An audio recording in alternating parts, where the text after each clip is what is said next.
வையகம், வாழ்க வையகம், வாழ்க வளமுடன். குரு வாழ்க, குருவே துணை.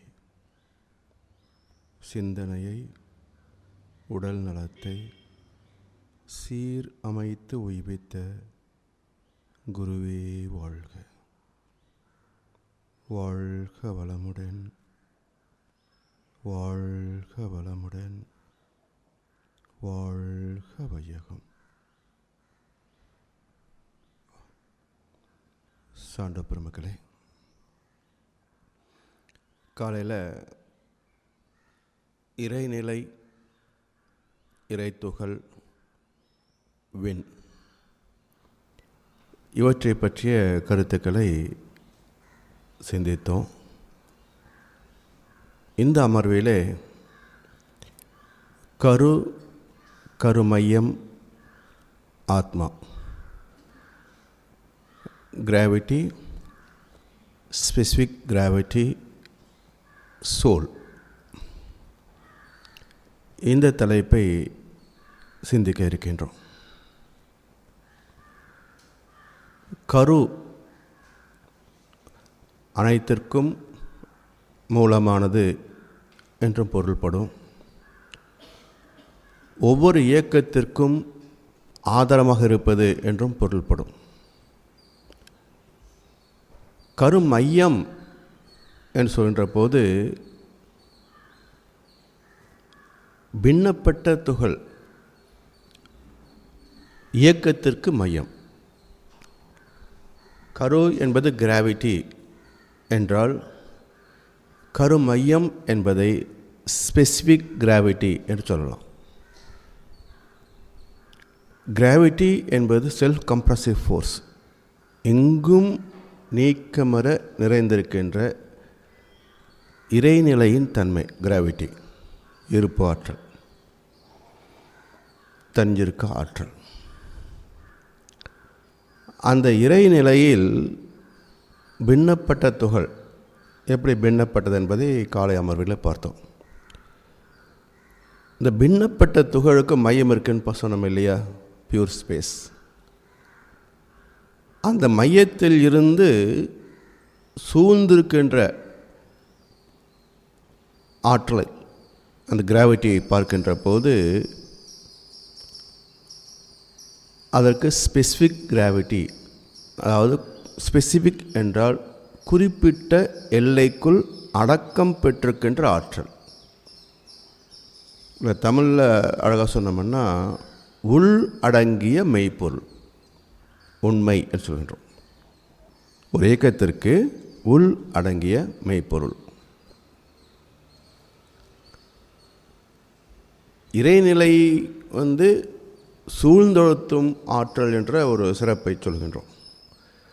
தஞ்சிருக்க ஆற்றலுக்கும் சூழ்ந்தொழுத்தும் ஆற்றலுக்கும் என்ன பேதம் என்றால், இறைநிலை ஏகமாக சுத்த வெளியாக இருக்கின்ற நிலை தஞ்சிருக்கம்.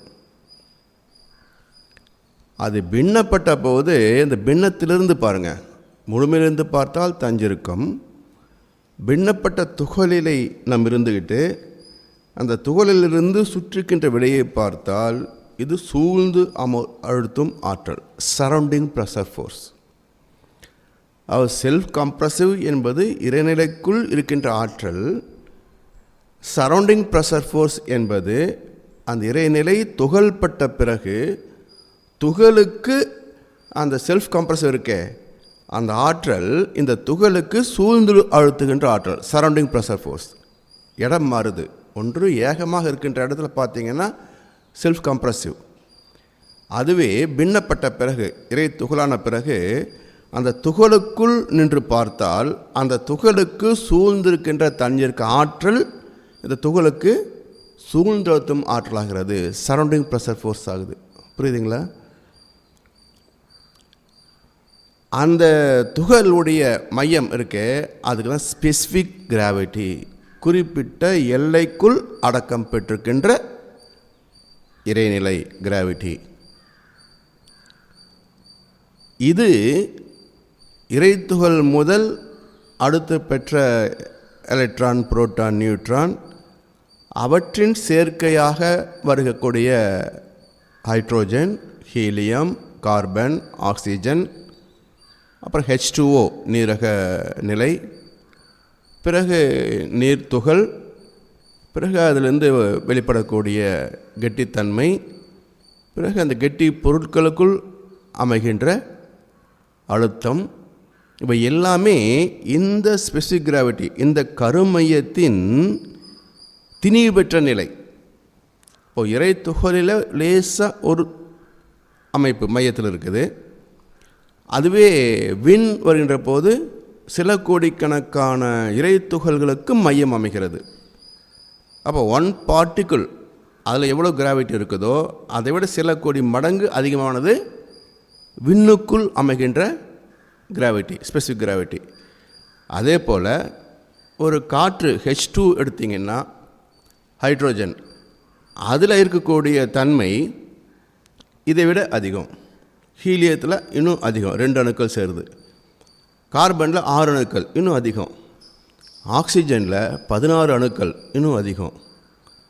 ஆக்சிஜனும் ஹைட்ரோஜனும் இணைகின்ற போது 2 ஹைட்ரோஜன் அணுக்கள் ஒரு ஆக்சிஜன் அணுவோடு இணைகின்ற போது H2O 18 அணுக்களாக மாறும். அது இன்னும் அதிகம். மண் வருகின்ற போது அதிகம், இன்னும் அப்படியே திணிப்பெற்று கொண்டே கடைசியில் வருது.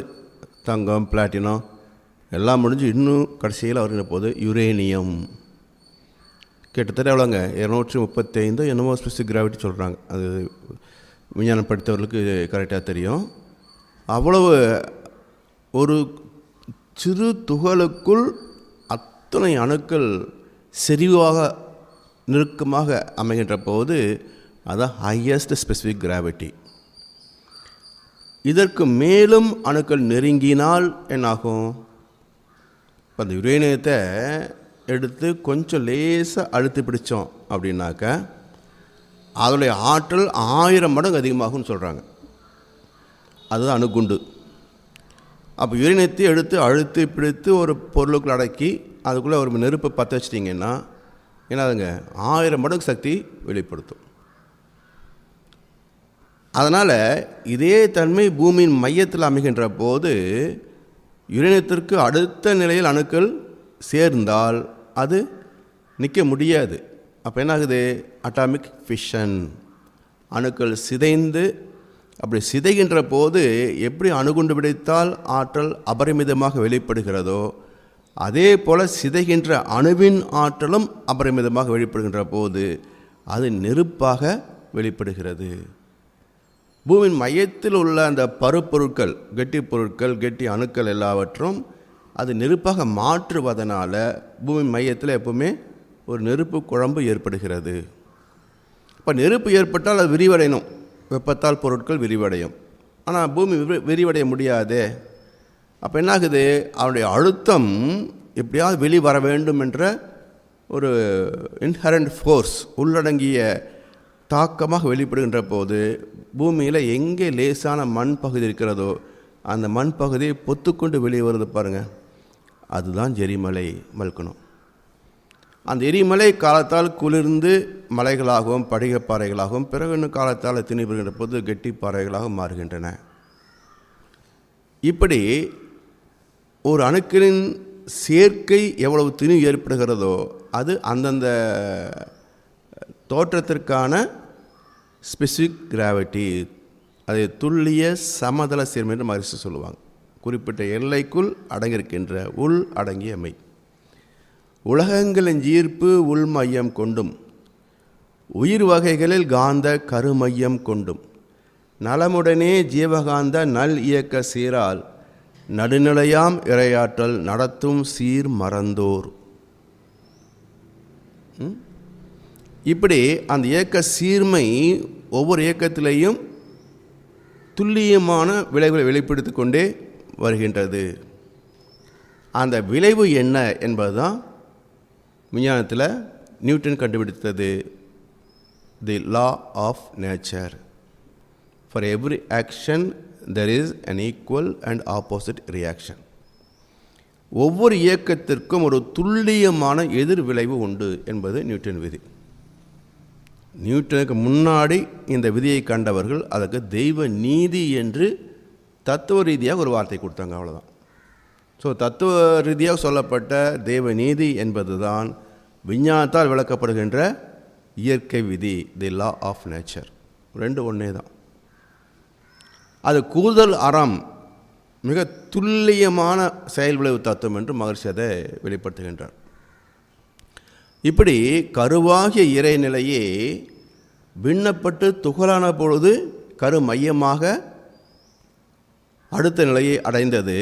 அந்த கருமையத்தின் திணிவு நிலைதான் அடுத்தடுத்த நிலைகளில்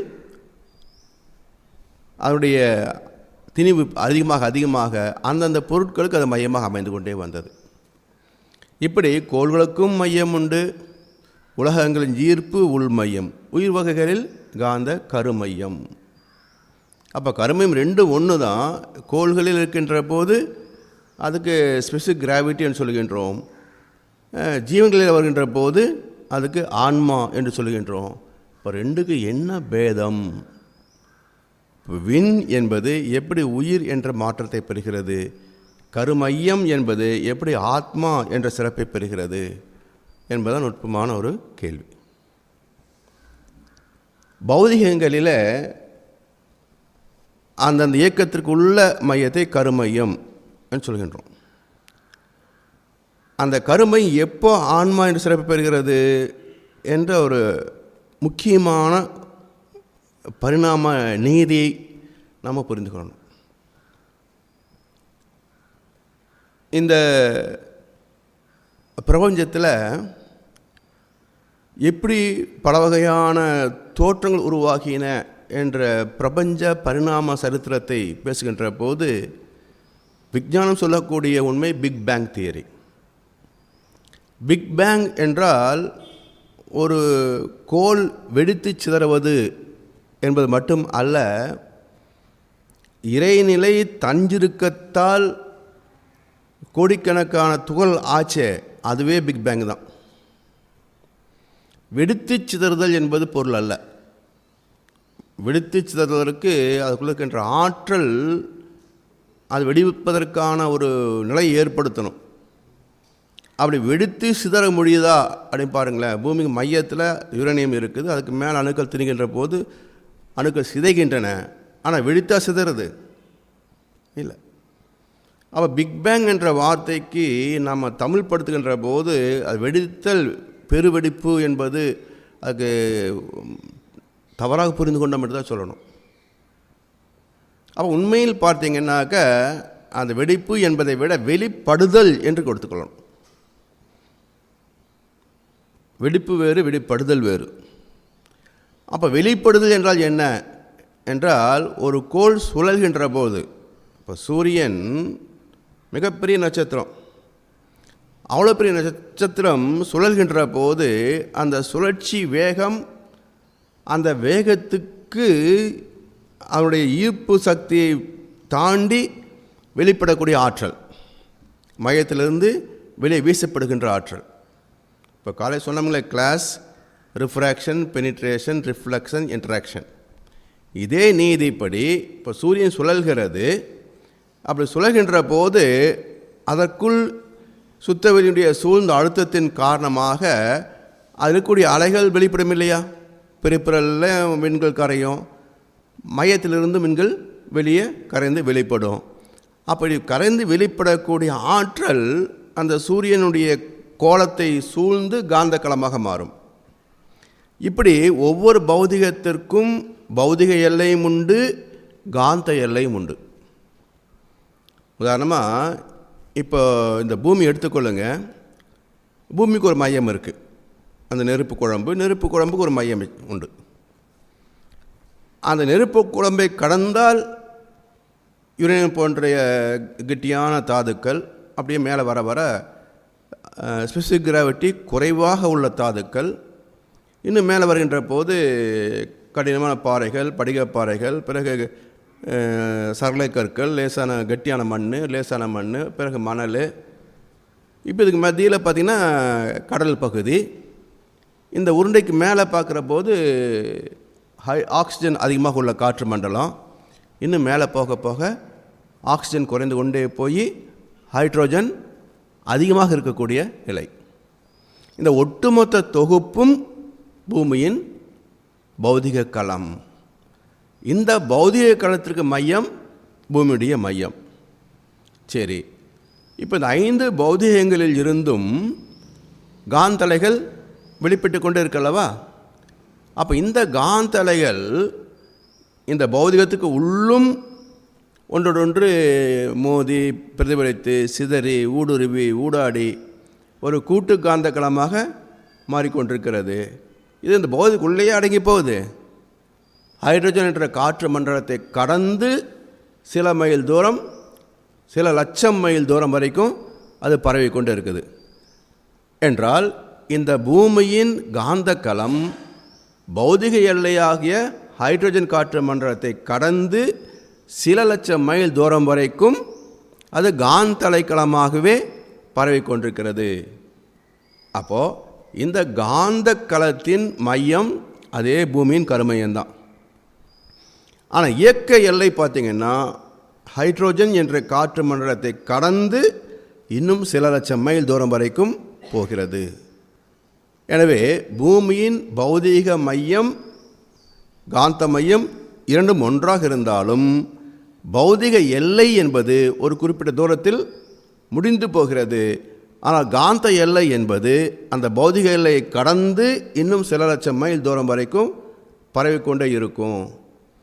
இதே போல் சூரியனை எடுத்துக்கொண்டாலும் சூரியனுடைய பௌதிக எல்லை பூமியை போல் 19 லட்சம் மடங்கு பெருசு.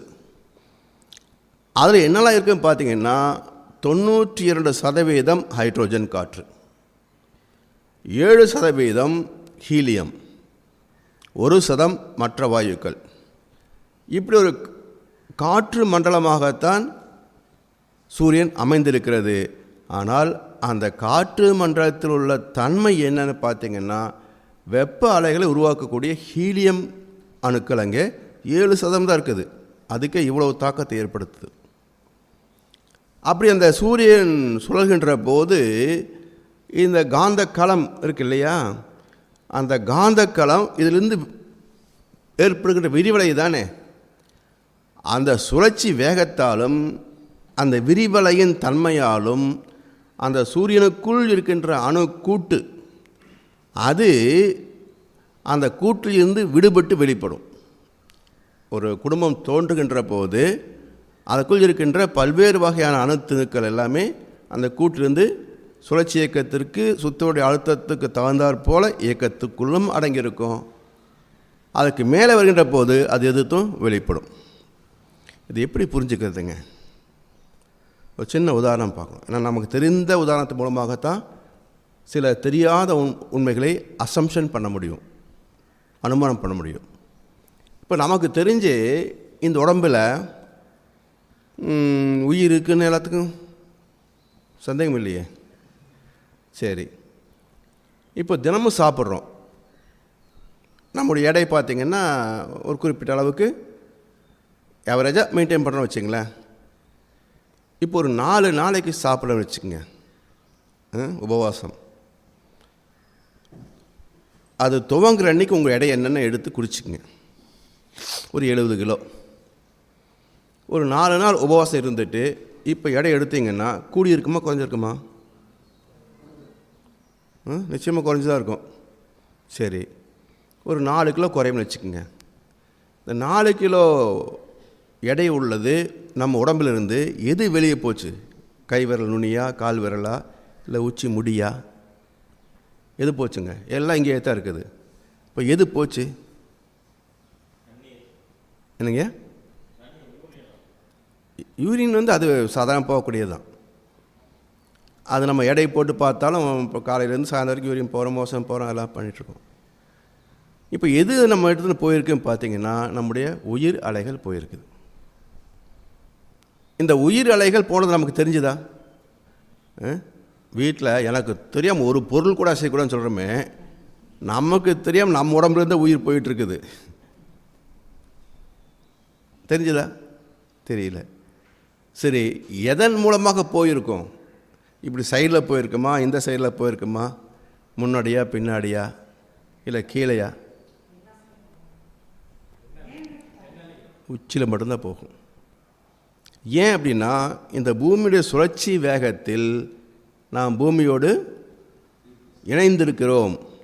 ஆனாலும் அந்த சென்ட்ரிபெட்டல் ஃபோர்ஸ், அந்த விலக்கும் ஆற்றல் என்ன பண்ணுது, இந்த பூமியோடு நம்முடைய உடல் இணைந்து ஒட்டி சுழன்று கொண்டிருந்தாலும் இந்த உடலில் இருக்கின்ற உயிரலைகள் மிக லேசாக இருப்பதால் நம்மை அறியாமலேயே ஒரு பகுதி உச்சி வழியாக வெளியே போய்கொண்டிருக்கிறது. அதனுடைய அளவு நீங்கள் பார்ட்டிகள் எடுத்தீங்கன்னா நெக்லிஜிபிள், அந்த எந்த கணக்குக்கும் அடங்கிறது இல்லை. ஆனால் கணக்கில் அடங்காத அந்த சிறு துகள், வள்ளுவர் சொல்வார், பீலிப்பை சாக்காடும் அச்சு இரும். 1 மைல் ரக்குக்கு வெயிட் கிடையாது. அதுவே கட்டுக்கட்டாக தூக்கி போட்டிங்கன்னா மாஸ் வந்துடுது. அச்சு இரும் அப்பண்டம் சால மிகுத்து பயன். அதே போல் நெக்லிஜிபிள் வெயிட் உள்ள அந்த சிறு உயிர் துகள் பல கோடி கணக்கில் வெளிப்படுகின்ற போது 4 நாள் கழிச்சு இடப்பட்டு பார்த்தா 4 கிலோவை காணும். இதே மாதிரி தான் தவிர்க்க முடியாத இழப்பு. ஒரு இயக்கம் சுழன்றால் அதிலிருந்து வெளிப்படக்கூடிய ஆற்றல் தவிர்க்க முடியாதது. அப்போ சூரியனிலிருந்து அந்த ஆற்றல் வெளிப்படுகின்ற போது அதில் என்ன ஸ்பெசிஃபிக் கிராவிட்டி அமைகிறதோ அதுக்கு தகுந்த அணுக்களெல்லாம் அங்கங்கே ஒரு தொகுப்பாக மாறிவிடும்.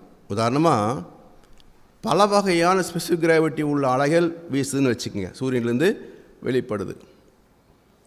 இப்போ எடை அதிகமான பொருள் அதிக தூரம் போகுமா, எடை குறைந்த பொருள் அதிக தூரம் போகுமா? இந்த பொருள். இப்போது சூரியனுக்கு அடுத்த ஆர்பிட்டில் இருக்கக்கூடிய புதன், மெர்க்குரி, அது லிக்விட் மெட்டல் நம்ம சொல்கிறோம், அவருடைய ஸ்பெசிஃபிக் கிராவிட்டி அதிகம். எனவே அந்த சூரியனிலிருந்து வெளிப்படக்கூடிய அலைகளில் அதிகமான திணிவு உள்ள அந்த ஸ்பெசிஃபிக் கிராவிட்டி உள்ள அணுக்கள் ரொம்ப தூரம் போக முடியாது. அப்போ என்ன ஆகுது, அதுலேருந்து வெளிப்பட்டாலும் அதனுடைய திணிவின் காரணமாக அது குறைந்த தூரம் மட்டுமே பயணிக்க முடியும். இதை போன்ற ஒத்த அணுக்கள் எல்லாமே அந்த குறிப்பிட்ட தூரத்துக்குள் அடங்குகின்ற போது அதற்குள் ஒரு கோர்வை ஏற்படுத்திக் கொள்கிறது. பிகாஸ் சரௌண்டிங் ப்ரெஷர் ஃபோர்ஸ், சுத்தவெளியினுடைய சூழ்ந்தழுத்தும் ஆற்றல், it's a constant pressure force. எப்போ மாறுவதும் இல்லை, அது இல்லாத இடமும் கிடையாது.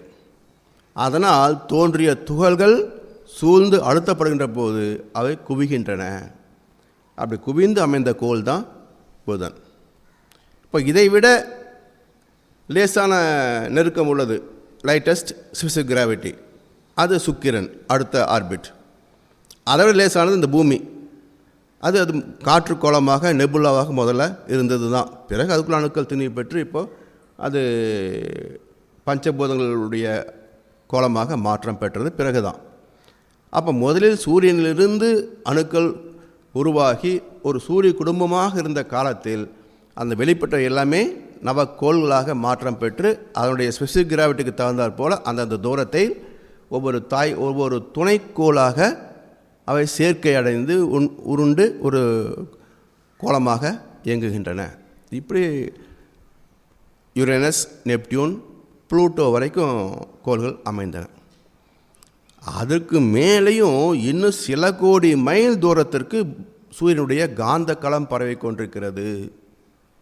ஸோ சூரியனுடைய பௌதிக எல்லைன்னு பார்த்தீங்கன்னா 25,000 மைல் சுற்றளவு இன்ட்டு 19 லட்சம் இல்லைங்களா? அதுதான் சூரியனுடைய பெரிபரல்.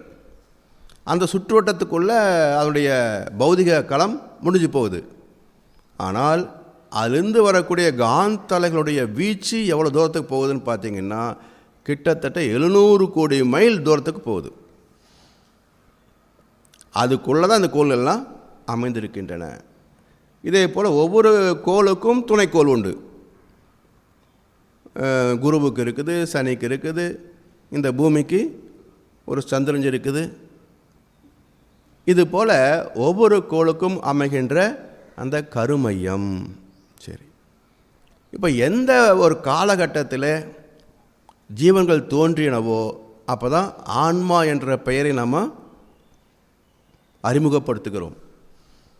அது வரைக்கும் ஆன்மா என்ற பெயர் கிடையாது. ஜீவன்களுக்கு தான் ஆன்மா என்ற பெயர் பொருந்துமே தவிர கோள்களுக்கு வருகின்ற போது அங்கே கருமையம் என்ற வார்த்தை மட்டும்தான் பொருந்தும். ஸ்பெசிஃபிக் கிராவிட்டி என்ற வார்த்தை மட்டும்தான் பொருந்தும். அது ஜெனடிக் சென்டர்னு சொல்கிறோம், அதுவும் பொருந்தும். இப்படி அந்தந்த கோளில் உள்ள ஈர்ப்பு ஆற்றல் மையத்தில் ஏற்படுத்திய திணிவே அதனுடைய தரம், ஸ்பெசிஃபிக் கிராவிட்டி. எந்த காலகட்டத்தில் இந்த பௌதிகங்கள் என்ற நிலையிலிருந்து உயர்ந்து உணர்வு என்ற சிறப்போடு அது ஜீவன் என்ற தன்மையை அடைந்தது என்ற ஒரு கேள்வி எழுப்பி ஆராய்கின்ற போது தான் விஞ்ஞானத்தில் டார்வின் கொள்கை, நீர்வாழ் ஜீவராசிகள் தான் தோன்றின அப்படின்னு அவங்க முடிச்சிட்டாங்க. தத்துவ ரீதியாக தசாவதார கொள்கை, அங்கே மச்சாவதாரம் தான் முதல்ல வந்துச்சுன்னு சொன்னாங்க.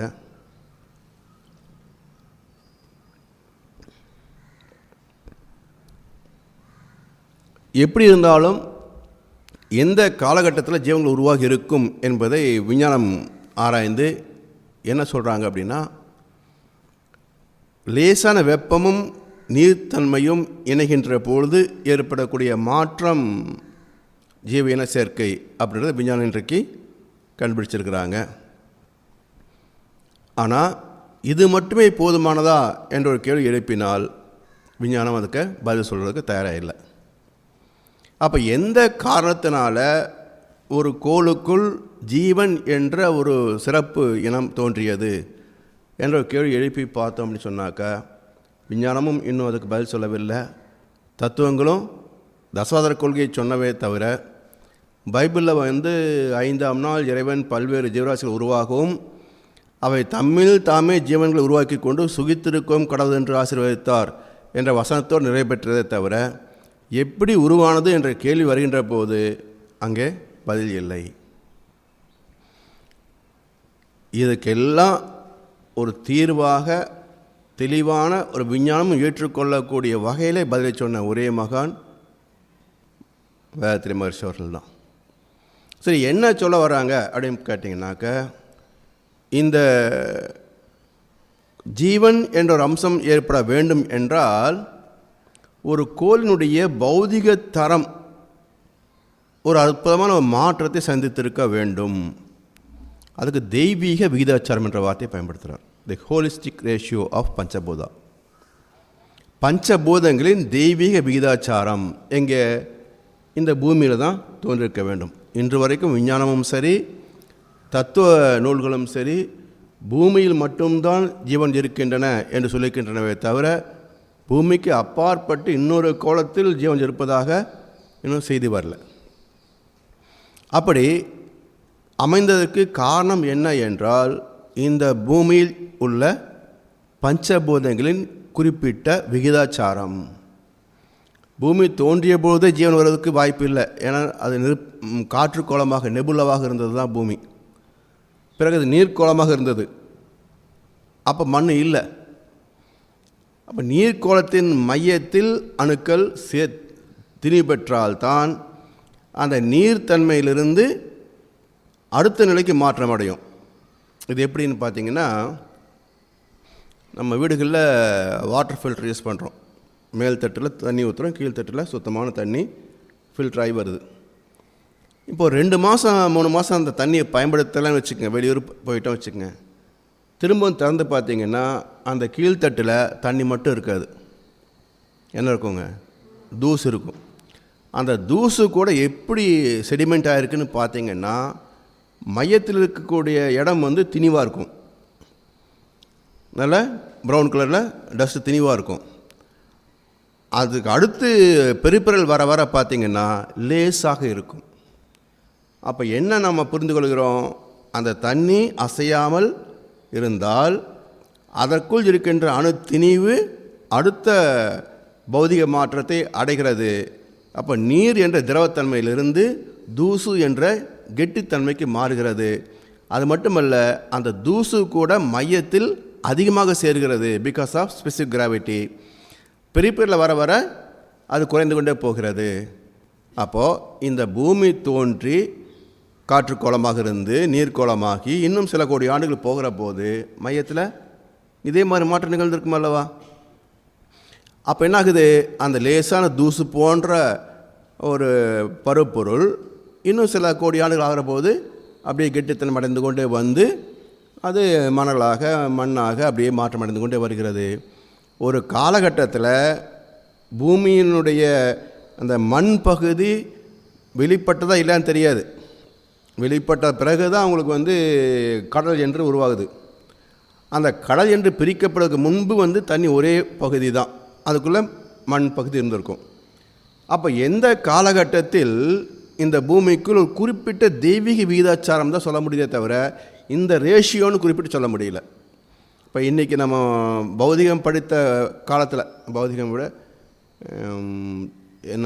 ஜியாகிரஃபி படித்த போது பூமியில் 3/4 பங்கு தண்ணி 1/4 பங்கு மண்ணுன்னு படித்தோம். சாமிஜி நவகிரதம் கேசட் பார்த்திங்கன்னா 28% மண் அப்படின்னு சொல்கிறார். இன்றைக்கு விஞ்ஞானம் 31% மண்ணுங்குது. அப்படின்னு என்ன அர்த்தங்க? மாறுகிறது. அப்போ நீர் எப்படி மாற்றம் அடைகிறது அப்படின்ற ஒரு கேள்வி எழுப்புகின்ற போது கடற்கரையில் மண் இருக்கா மணல் இருக்கா? அப்போ கடற்கரை ஏன் மணலாக இருக்குதுன்னு சொன்னால் நீரில் இருந்து அடைகின்ற கெட்டி பொருள் மணல். அந்த மணல் திணி பெற்றால் மண்ணாக மாறும். இப்போ மண் சத்து மண்ணாக மாறணும். அந்த சத்து மண்ணில் தான் தாவரங்கள் வளரும். வெறும் மண் தாவரம் வளராது. அப்போ நீர் மணலாக மாறி மணல் மண்ணாக மாறி மண் சத்து மண்ணாக மாறுகிறது என்றால் மண்ணுக்கும் சத்து மண்ணுக்கும் இடைப்பட்ட அந்த இடத்தில் என்ன மாற்றம் நிகழ்கிறது அப்படின்ற முக்கியமான கேள்வி. இதுதான் அந்த ஹோலிஸ்டிக் ரேஷியோ பஞ்சபூதா. ஸோ என்ன பர்சன்டேஜ் இருந்ததுன்னு சொல்ல முடியல. ஆனாலும் அந்த கட்டத்தில் தான் இந்த பூமியில் ஜீவன்கள் தோன்றுவதற்கான வாய்ப்பு உருவாகியது. அப்போ மண் சத்து மண்ணாக மாறுவதற்கான அந்த தரமாற்றத்திற்கு காரணமானவை என்ன அப்படின்னு பார்த்தீங்கன்னா 3 தன்மைகள் அதற்கு காரணம். ஒன்று இந்த தெய்வீக விகிதாச்சாரம், இன்னொன்று இந்த பூமி சார்ந்திருக்கின்ற சூரிய குடும்பத்தில் இருக்கின்ற ஒவ்வொரு கோளின் அலைத்தன்மையும் ஒரு அம்சம்.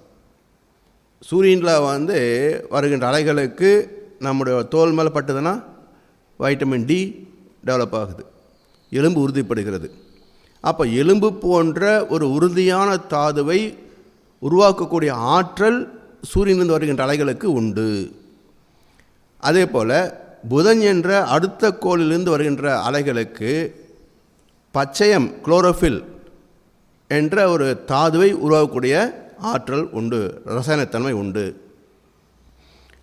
2வது வட்டப்பாதையில் உள்ள சுக்கிரன், அந்த பெயரை பாருங்கள், சுக்கிலம், வித்து சக்தி. தன்னை போல இன்னொரு ஜீவனை உருவாக்கக்கூடிய ஆற்றல். பைபிள் சொல்லிச்சே, அது இங்கே வருது பாருங்கள். தன்னை போல இன்னொரு ஜீவனை உருவாக்கக்கூடிய ஆற்றல் வந்ததற்கு காரணம் சுக்கிரனுடைய அலைவீச்சு. 3வது வட்டப்பாதையில் பூமி, பூமியின் வட்டப்பாதையில் ஒரு சந்திரன். இப்போ சந்திரன் என்ன தாக்கத்தை ஏற்படுத்துகிறது பார்த்திங்கன்னா, அது இரத்த ஓட்டத்தோடு தொடர்புடையது. அதுவும் செவ்வாயினுடைய அலைகளில் ஒரு பகுதியும். இப்போ என்ன மாற்றத்தை நிகழ்த்துகிறது சந்திரனுடைய அலைகள் செவ்வாயினுடைய அலைகள் அப்படின்னு பார்த்திங்கன்னா, இப்போ தாவரத்தில் குளோரோஃபில் இருக்குது, நசிக்கினா பச்சை திரவம் வருகிறது. புழுக்களை நசுக்கினாலும் திரவம் பச்சை நிறமாக வருது. பூச்சி இனங்களை நசுக்கினீங்கன்னா பச்சையே இல்லையே, அப்போது மாநிறமான திரவமாக வருகிறது. அடுத்தடுத்த ஜீவன்களில் பார்த்திங்கன்னா அந்த மாநிறம் மாறிக்கொண்டே சிவப்பு நிறமாகி சிவப்பு நிறம் இன்னும் திணிபெற்று கொண்டு மனிதனுடைய ரெட் பிளட் கார்பஸ் ஆர்பிசி வரைக்கும் வந்துடுது. இப்படி அந்த சந்திரனுடைய அலைகளும் செவ்வாயினுடைய அலைகளில் ஒரு பகுதி ரசாயனத்தன்மையும் இந்த சிவப்பு ரத்தம் உருவாவதற்கான தாக்கத்தை ஏற்படுத்துகிறது. செவ்வாயினுடைய இன்னொரு தன்மை என்னன்னு பார்த்திங்கன்னா, எலும்புக்கு ஊடாக மஜ்ஜை என்ற ஒரு தாதுவை உருவாக்கக்கூடிய ஆற்றல் அதில் இருக்குது. அது மட்டுமல்ல, இன்னொரு தன்மை என்னென்னா, அந்த இரத்த அணுக்களுக்குள்ளாக பாசிட்டிவ் நெகட்டிவ் என்ற ஆர்ஹெச் ஃபேக்டரை உருவாக்கக்கூடிய ஆற்றலும் செவ்வாய்க்கோளுக்கு உண்டு. ஸோ மனித ரத்தத்தில் குரூப் இருக்கிறது ஏபிஓசி, இப்போ ஏபிஓ வச்சுக்கிறோம். ஆனால் ஏ பாசிட்டிவ் ஏ நெகட்டிவ் என்ற தன்மை வர்றதுக்கு காரணம் என்னன்னு பார்த்தீங்கன்னா செவ்வாயினுடைய அலைவீச்சு. இந்த மஜ்ஜையினுடைய ரிஃபைன்டு எனர்ஜி அது மூளை செல்களாக உணர்கின்ற தன்மையை அடைந்ததுக்கு காரணம் குரு என்ற கோளில் இருந்து வருகின்ற அலைவீச்சு. சரி, ஒரு ஜீவன் தோன்றுகினால் அதை இயங்குவதற்கும் வாழ்வதற்கும் உணர்வதற்கும் ஒரு சிஸ்டம் வேணும். என்ன சிஸ்டம் வேணும்? ஒரு இடத்தில் உருவாகக்கூடிய உயிர் திறம் அந்த தோற்றம் முழுவதும் பரவினால்தான் எல்லாமே வாழ முடியும். உதாரணமாக, நம்ம சாப்பிட்றோம், எங்கே ஜீரணமாகுது? வயிற்றில். இப்போ வயிற்றில் மட்டுமே சக்தி குழுமிந்து விட்டால் எப்படி நம்ம நடக்கிறது, வேலை செய்கிறது இல்லைங்களா? அப்போ உடல் முழுவதும் பரவுவதனால்தானே இந்த இயக்கம் நடக்க முடியுது. அப்போது வயிற்றில் உருவாகின்ற அந்த உயிர் சக்தி உடல் முழுவதும் கொண்டு சேர்க்க வேண்டும் என்றால் அங்கே ஒரு டிரான்ஸ்போர்ட்டேஷன் சிஸ்டம் இருந்தால் தானே முடியும். சரி, இப்போது நடந்து போகிறோம், காலை முள்ளு குத்துது. அந்த முள்ளு குத்திருக்கு அப்படின்ற உணர்வு நமக்கு தெரியலன்னா எப்படி கையை அதை முள்ளை பிடுங்க வைக்க முடியும்? அப்போ அந்த உணர்வு எங்கே போகணும்? மேலே இருக்கிற மூளைக்கு போகணும். அந்த மூளை என்ன பண்ணும்? உடனே காலை நிறுத்த சொல்லும். உடனே அடுத்த கமெண்ட் கைக்கு வரும், கீழே காலில் முள்ளு குத்திருக்கு போய் பிடுங்கு அப்படின்னு. உடனே கை போய் காலுக்கு முள்ளை எடுக்கணும். அப்போது இந்த உடல் படுகின்ற துன்பத்தை நீக்குவதற்கு ஒரு கம்யூனிகேஷன் சிஸ்டம் வேணும். ஸோ இந்த டிரான்ஸ்போர்ட்டேஷன் அண்ட் கம்யூனிகேஷன் என்ற இரண்டு சிஸ்டம் இருந்தால் தான் ஒரு இயக்கம் பாதுகாப்பாக பராமரிக்கப்பட முடியும். அதுக்கான அலைவீச்சு எங்கே இருக்குதுன்னு பாருங்கள், சனி கிரகத்தில் இருக்குது. ஸோ நரம்பு மண்டலம், நரம்புகள் மூலமாக சக்தி ஒரு செல்லிலிருந்து இன்னொரு செல்லுக்கு பரிமாறப்படுகிறது. அதே நரம்புகள் மூலமாகத்தான் உணர்வுகளும் பரிமாறப்படுகின்றன. சரி, இப்போ ஒரு இயக்கம் முழுமையாகிவிட்டது. ஆனால் அந்த இயக்கத்திலிருந்து ஒரு அனுபவம் பெற வேண்டும் என்றால் அதுக்கு அறிவு சார்ந்த ஒரு அலை வேணும். இப்போ இந்த பௌதிகங்களில் எந்த அலைகள் அறிவு சார்ந்தவை அப்படின்னு பார்த்தீங்கன்னா, இயக்கம் நின்றால் அறிவாகும். இயங்குகின்ற வரைக்கும் அது டைனமிக் ஸ்டேட். ஆனால் பியூர் கான்சியஸ்னஸ்ன்னு சொல்லக்கூடிய சுத்த அறிவு, அது சுத்த வெளியினுடைய தன்மை, அந்த ஆற்றல் எந்த இடத்துல வெளிப்படக்கூடியதோ அதுதான் அறிகின்ற அறிவாக செயல்பட முடியும்.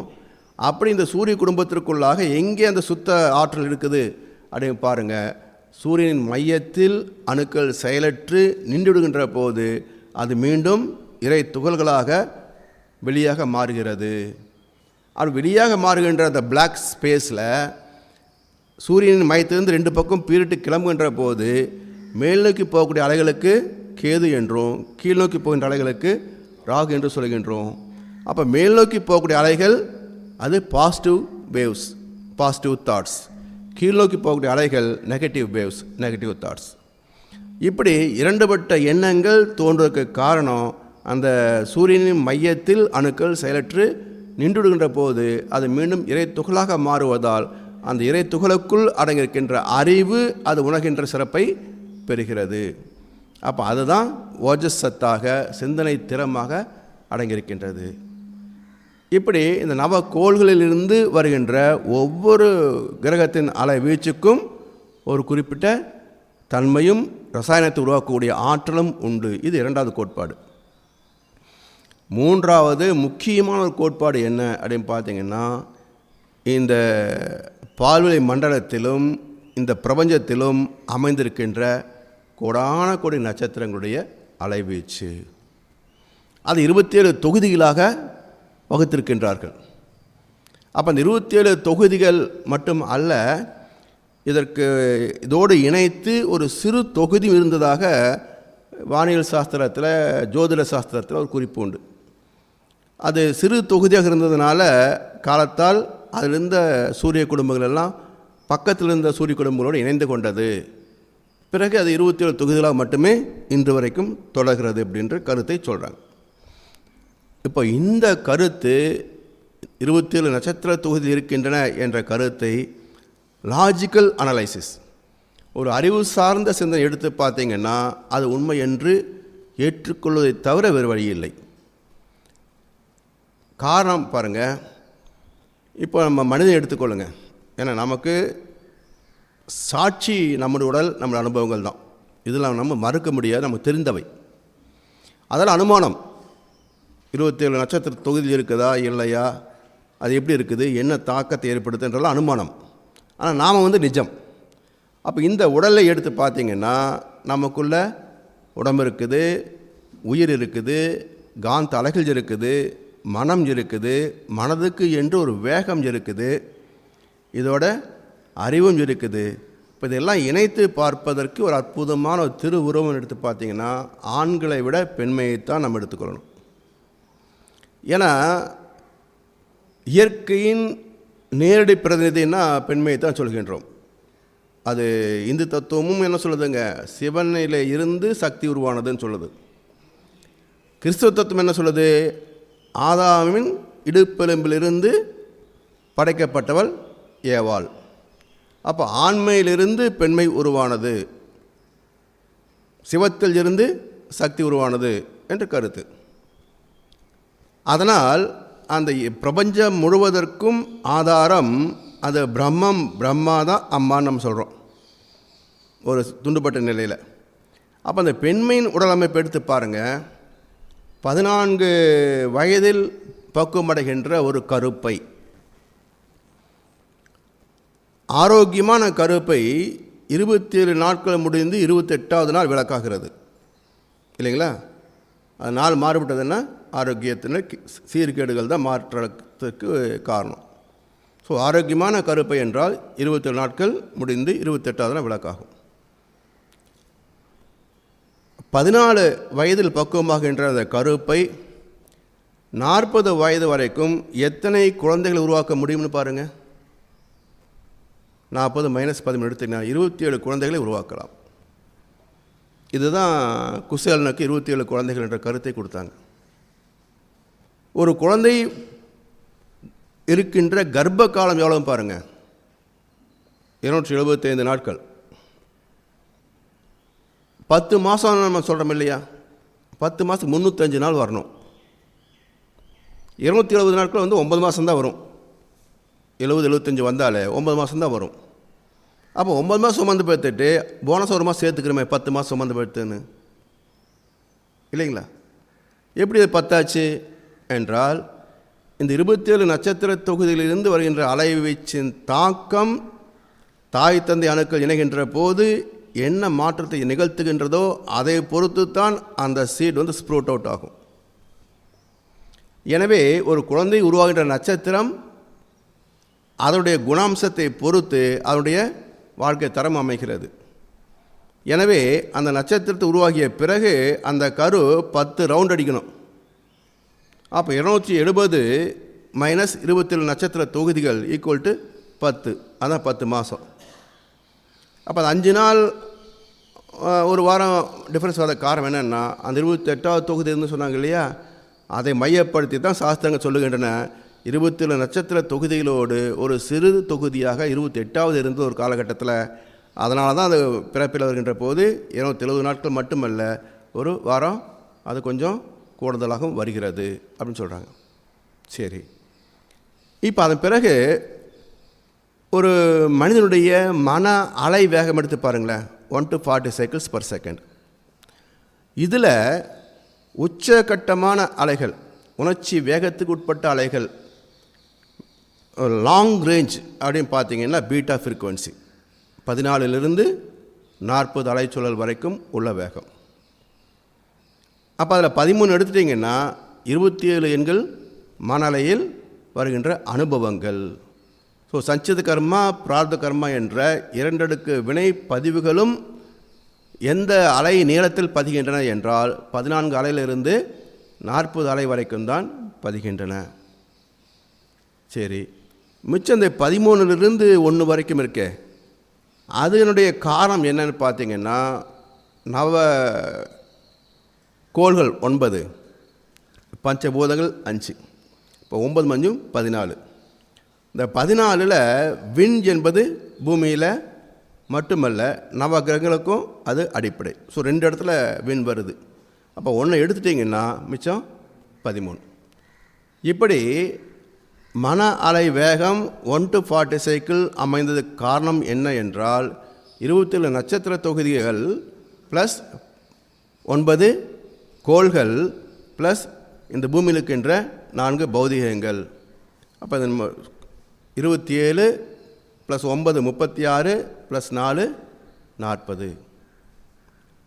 இப்போது அந்த 13 3 ரேஞ்சில் பிரிக்கிறாங்க: ஆல்ஃபா, தீட்டா, டெல்டா ஃப்ரீக்குவென்சி. இந்த ஆல்ஃபா ஃப்ரீக்குவென்சி என்பது 13லிருந்து 8 அலைச்சூழல் வரைக்கும், தீட்டா ஃப்ரீக்குவென்சி 7லிருந்து 4 வரைக்கும், டெல்டா ஃப்ரீக்குவென்சி 3 முதல் 1 வரைக்கும். இப்போது 13லிருந்து 8 வரைக்கும் உள்ள ஆல்ஃபா ஃப்ரீக்குவென்சி என்பது தூய்மையான காந்த அலைக்களம், பௌதிகத்திற்கு மட்டும் உரிமையுள்ள காந்த அலைக்களம். அதில் பதிவுகள் போகிறதில்ல. காரணம், உணர்ச்சி வேகம் என்பது 14 தான் ஆரம்பிக்குது. எனவே ஆல்ஃபா ஃப்ரீக்குவென்சி ஆக்னியில் மனம் வைத்தால் எண்ணங்கள் வராது. எண்ணங்கள் வந்தால் அந்த ஃப்ரீக்குவென்சியை நம்ம தொடவில்லை என்பது தான் உண்மை. அதனால தான் ஆக்னியில் தவம் செய்கின்ற போது மெய்வாய், கண்மூக்கு, செவி என்ற 5 புலன்களில் 4 சுருங்கி முதல் தன்மாற்றமாகிய அழுத்தத்தை மட்டுமே, காந்தத்தை மட்டுமே உணர்கின்ற மையம் ஆக்னை. இப்போ இந்த காந்தத்துக்கும் உட்பொருளாக வருகின்ற போது அது தீட்டா ஃப்ரீக்குவென்சி, இயக்க நிலை. அப்போ அந்த இயக்கத்துடைய வேகம் என்ன? 7 முதல் 4, அதாவது பிரபஞ்ச-களம். அப்போ பிரபஞ்சத்தில் உள்ள அந்த விண் என்ற இயக்க காலத்திற்கு வருகின்ற போது அது உயிர் அலைகளாக நம்ம சொல்லுகின்றோம். அப்போ அது 7 முதல் 4 வரை உள்ள அலைக்காலத்தில் அமைகின்றது. இப்போ இந்த விண்ணுக்கு மூலம் என்ன? இறைத்துகள். இப்போ அந்த பிரபஞ்சத்தை கடந்து சூழ்ந்திருப்பது என்ன பார்த்தீங்கன்னா இறைத்துகள் களம். அந்த இறைத்துகள் களத்தை அறிவதற்கான ஃப்ரீக்குவென்சி பார்த்தீங்கன்னா 3 to 1 cycles per second. அப்போ சுத்தவெளி என்ன ஃப்ரீக்குவென்சி என்றால் அதுக்கு ஃப்ரீக்குவென்சியே கிடையாது, அதிர்வே இல்லையே. அதிர்வு வந்தால் தானே ஃப்ரீக்குவென்சி வரும். ஸோ அனைத்திற்கும் உள்ளடங்கிய சப்மிசிவ் கேரக்டராக இருக்கிறது சுத்தவெளி. அது எழுச்சி பெற்ற பொழுது இறைத்துகள் தோன்றியது, ஃப்ரீக்குவென்சி அங்கே தான் வெளிப்படுது. எனவே அந்த 1 to 3 என்ற ஃப்ரீக்குவென்சி லெவல் அது இறைத்துகள் காலத்தில் தான் உணர முடியுமே தவிர சுத்தவெளியில் ஃப்ரீக்குவென்சியும் கிடையாது, அதுக்கு எண்ணிக்கையும் கிடையாது, அது 0.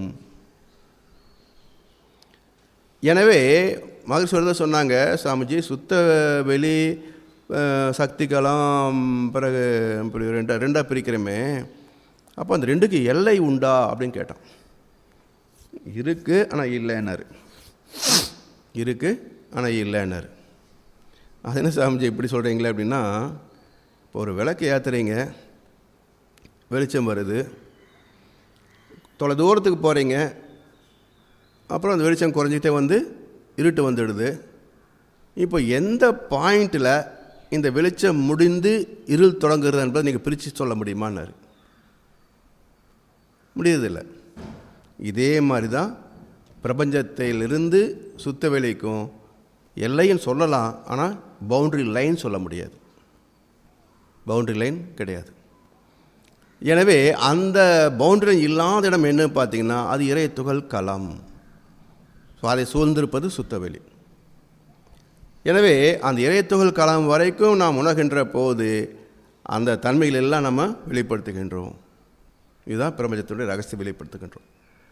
இப்படி இந்த 1 to 40 சைக்கிள்ஸ் என்ற இந்த மன இயக்கம் அமைந்ததற்கும் அதே நட்சத்திரங்களுடைய தாக்கத்தால் தான் 27 அலைச்சுழல்கள் நம்ம இடத்தில் தோன்றுகின்றன. அதில் உள்ள ரசாயன தன்மைகளே ஜீவன்களின் குணாம்சங்களை நிச்சயிக்கின்றன. அதனால தான் ஒரு குழந்தை பிறந்தால் என்ன நட்சத்திரத்தில் பிறந்திருக்குன்னு கேட்குறோமில்ல.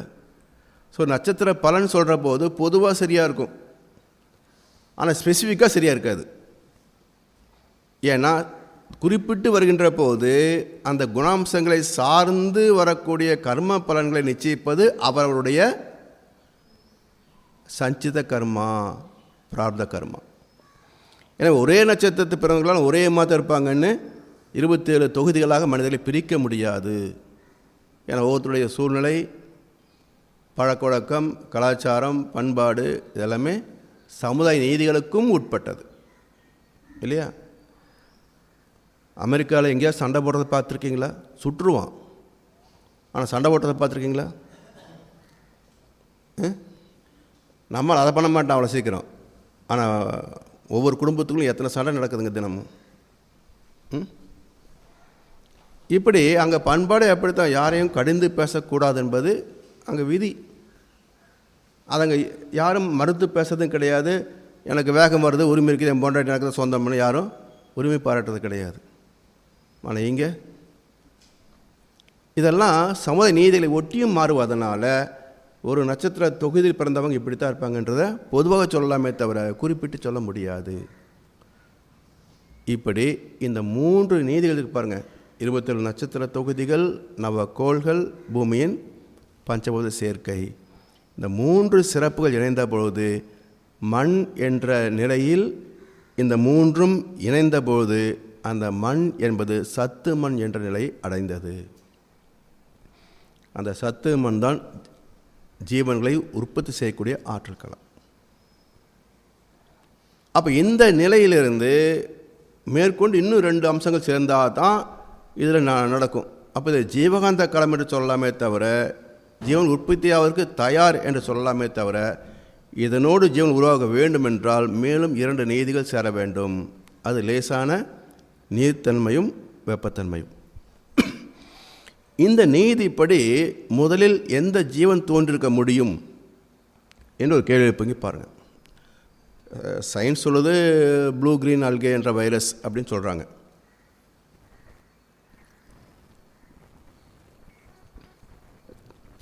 அதே சயின்ஸு ஓசோன் லேயர் என்பதையும் சொல்லுது. ஆனால் இந்த ஓசோன் லேயர் எப்படி உருவாகுது என்ற கேள்விக்கு விடை இருக்கான்னு தெரியல. எங்கே எந்த இடத்துல ஓசோன் காற்று உருவாகிறது என்பதை கண்டவர்கள் தத்துவத்தில் தான் கண்டாங்க நம்முடைய முன்னோர்கள். பிரம்ம முகூர்த்தம் சொன்னாங்க பார்த்தீங்களா? எந்த நேரத்துக்கு குறிப்பிட்டிருக்காங்க? அதிகாலை நேரம். எப்போனா இந்த பூமி உருண்டை தன்னைத்தானே சுழன்று கொண்டு இருக்கிறது. சூரியன் எப்போ ஒரே மாதிரி ஒளி வீசி கொண்டிருக்கிறது. பூமி சூரியன் நோக்கி இருக்கின்ற போது இதனுடைய அலைகளை வாங்கி இந்த பகுதியில் உள்ள காந்த களம் தன்மாற்றம் அடைவதால் வெளிச்சம் வருது. இப்போ அமெரிக்கா என்னவாக இருக்கும்? இருட்டாக இருக்கும், இரவாக இருக்கும். அப்போ அந்த இரவு சூரியனுடைய காந்த களம் இந்த பக்கத்தில் நேரடியாக அது மேலே படாததால் அந்த பகுதி தன்மாற்றம் அடையலை. அதனால் நீங்கள் பூமி மட்டுமல்ல, எந்த கோளை எடுத்து பார்த்தாலும் ஒரு கோளின் பாதி பகுதி அல்லது அதுக்கும் குறைவான பகுதி தான் வெளிச்சமாக தன்மாற்றம் அடையும். அதன் மறுபகுதி இருட்டாக தான் இருக்கும். இப்போ சூரியனுடைய ஆர்பிட்டு, சூரியனை மையமாக வச்சுட்டு ஃபஸ்ட்டு ஆர்பிட்டில் புதன் இருக்குது. புதனுடைய அலைகள் பசுமை நிறமான காந்த அலைகளை வீசும். அப்போ முழு புதனும் பசுமையாக பிரகாசிக்குமான்னா இல்லை. எந்த பகுதி சூரியனை நோக்கி இருக்கிறதோ அந்த பகுதி மட்டும்தான் பச்சை அலைகளை வீசும். மறுபக்கம் இருக்கிறத பின்பக்கம் அது ஒன்றும் பண்ணாது. அதனுடைய காந்தத்தன்மை கருப்பாக தான் இருக்கும். தன்மாற்றம் தான் தோற்றம். தன்மாற்றம் இல்லை என்றால் அங்கே கருப்பு தான் மிச்சம், இருட்டு தான் மிச்சம். இது எப்படி புரிஞ்சுக்கலாம்? வெளியே 35 டிகிரி வெயில் அடிக்குதுங்க. இப்போ கையை குவிச்சு உள்ளே பாருங்கள், வெயில் இருக்கா இருட்டு இருக்கா? இருட்டு தானே இருக்குது. அப்போ வெயில் நிஜமா இருட்டு நிஜமா? ரெண்டுமே நிஜம். என்ன நடக்குதுங்க? அந்த வெயில் இதுக்குள்ளே வராத மாதிரி நம்ம தடுக்கிறோம். அப்போ என்ன ஆகுது? இந்த பக்கத்தில் இருக்கிற காந்தம் எல்லாம் தன்மாற்றம் அடைந்து வெளிச்சமாக இருக்குது. தடுக்கப்பட்ட உள்ள இருக்கக்கூடிய காந்தலைகள் தன்மாற்றம் அடைய முடியல, வெளிச்சமாக மாற முடியல. அப்போ என்னவா இருக்குது? அதுவாக இருக்குது. அப்போ அதோட நிறம் என்ன? இருட்டு. அப்போ பட்ட பகலில் இருட்டை பார்க்க முடியுது இல்லையா? இதைத்தான் அபிராமி பட்டர் சொன்னார்.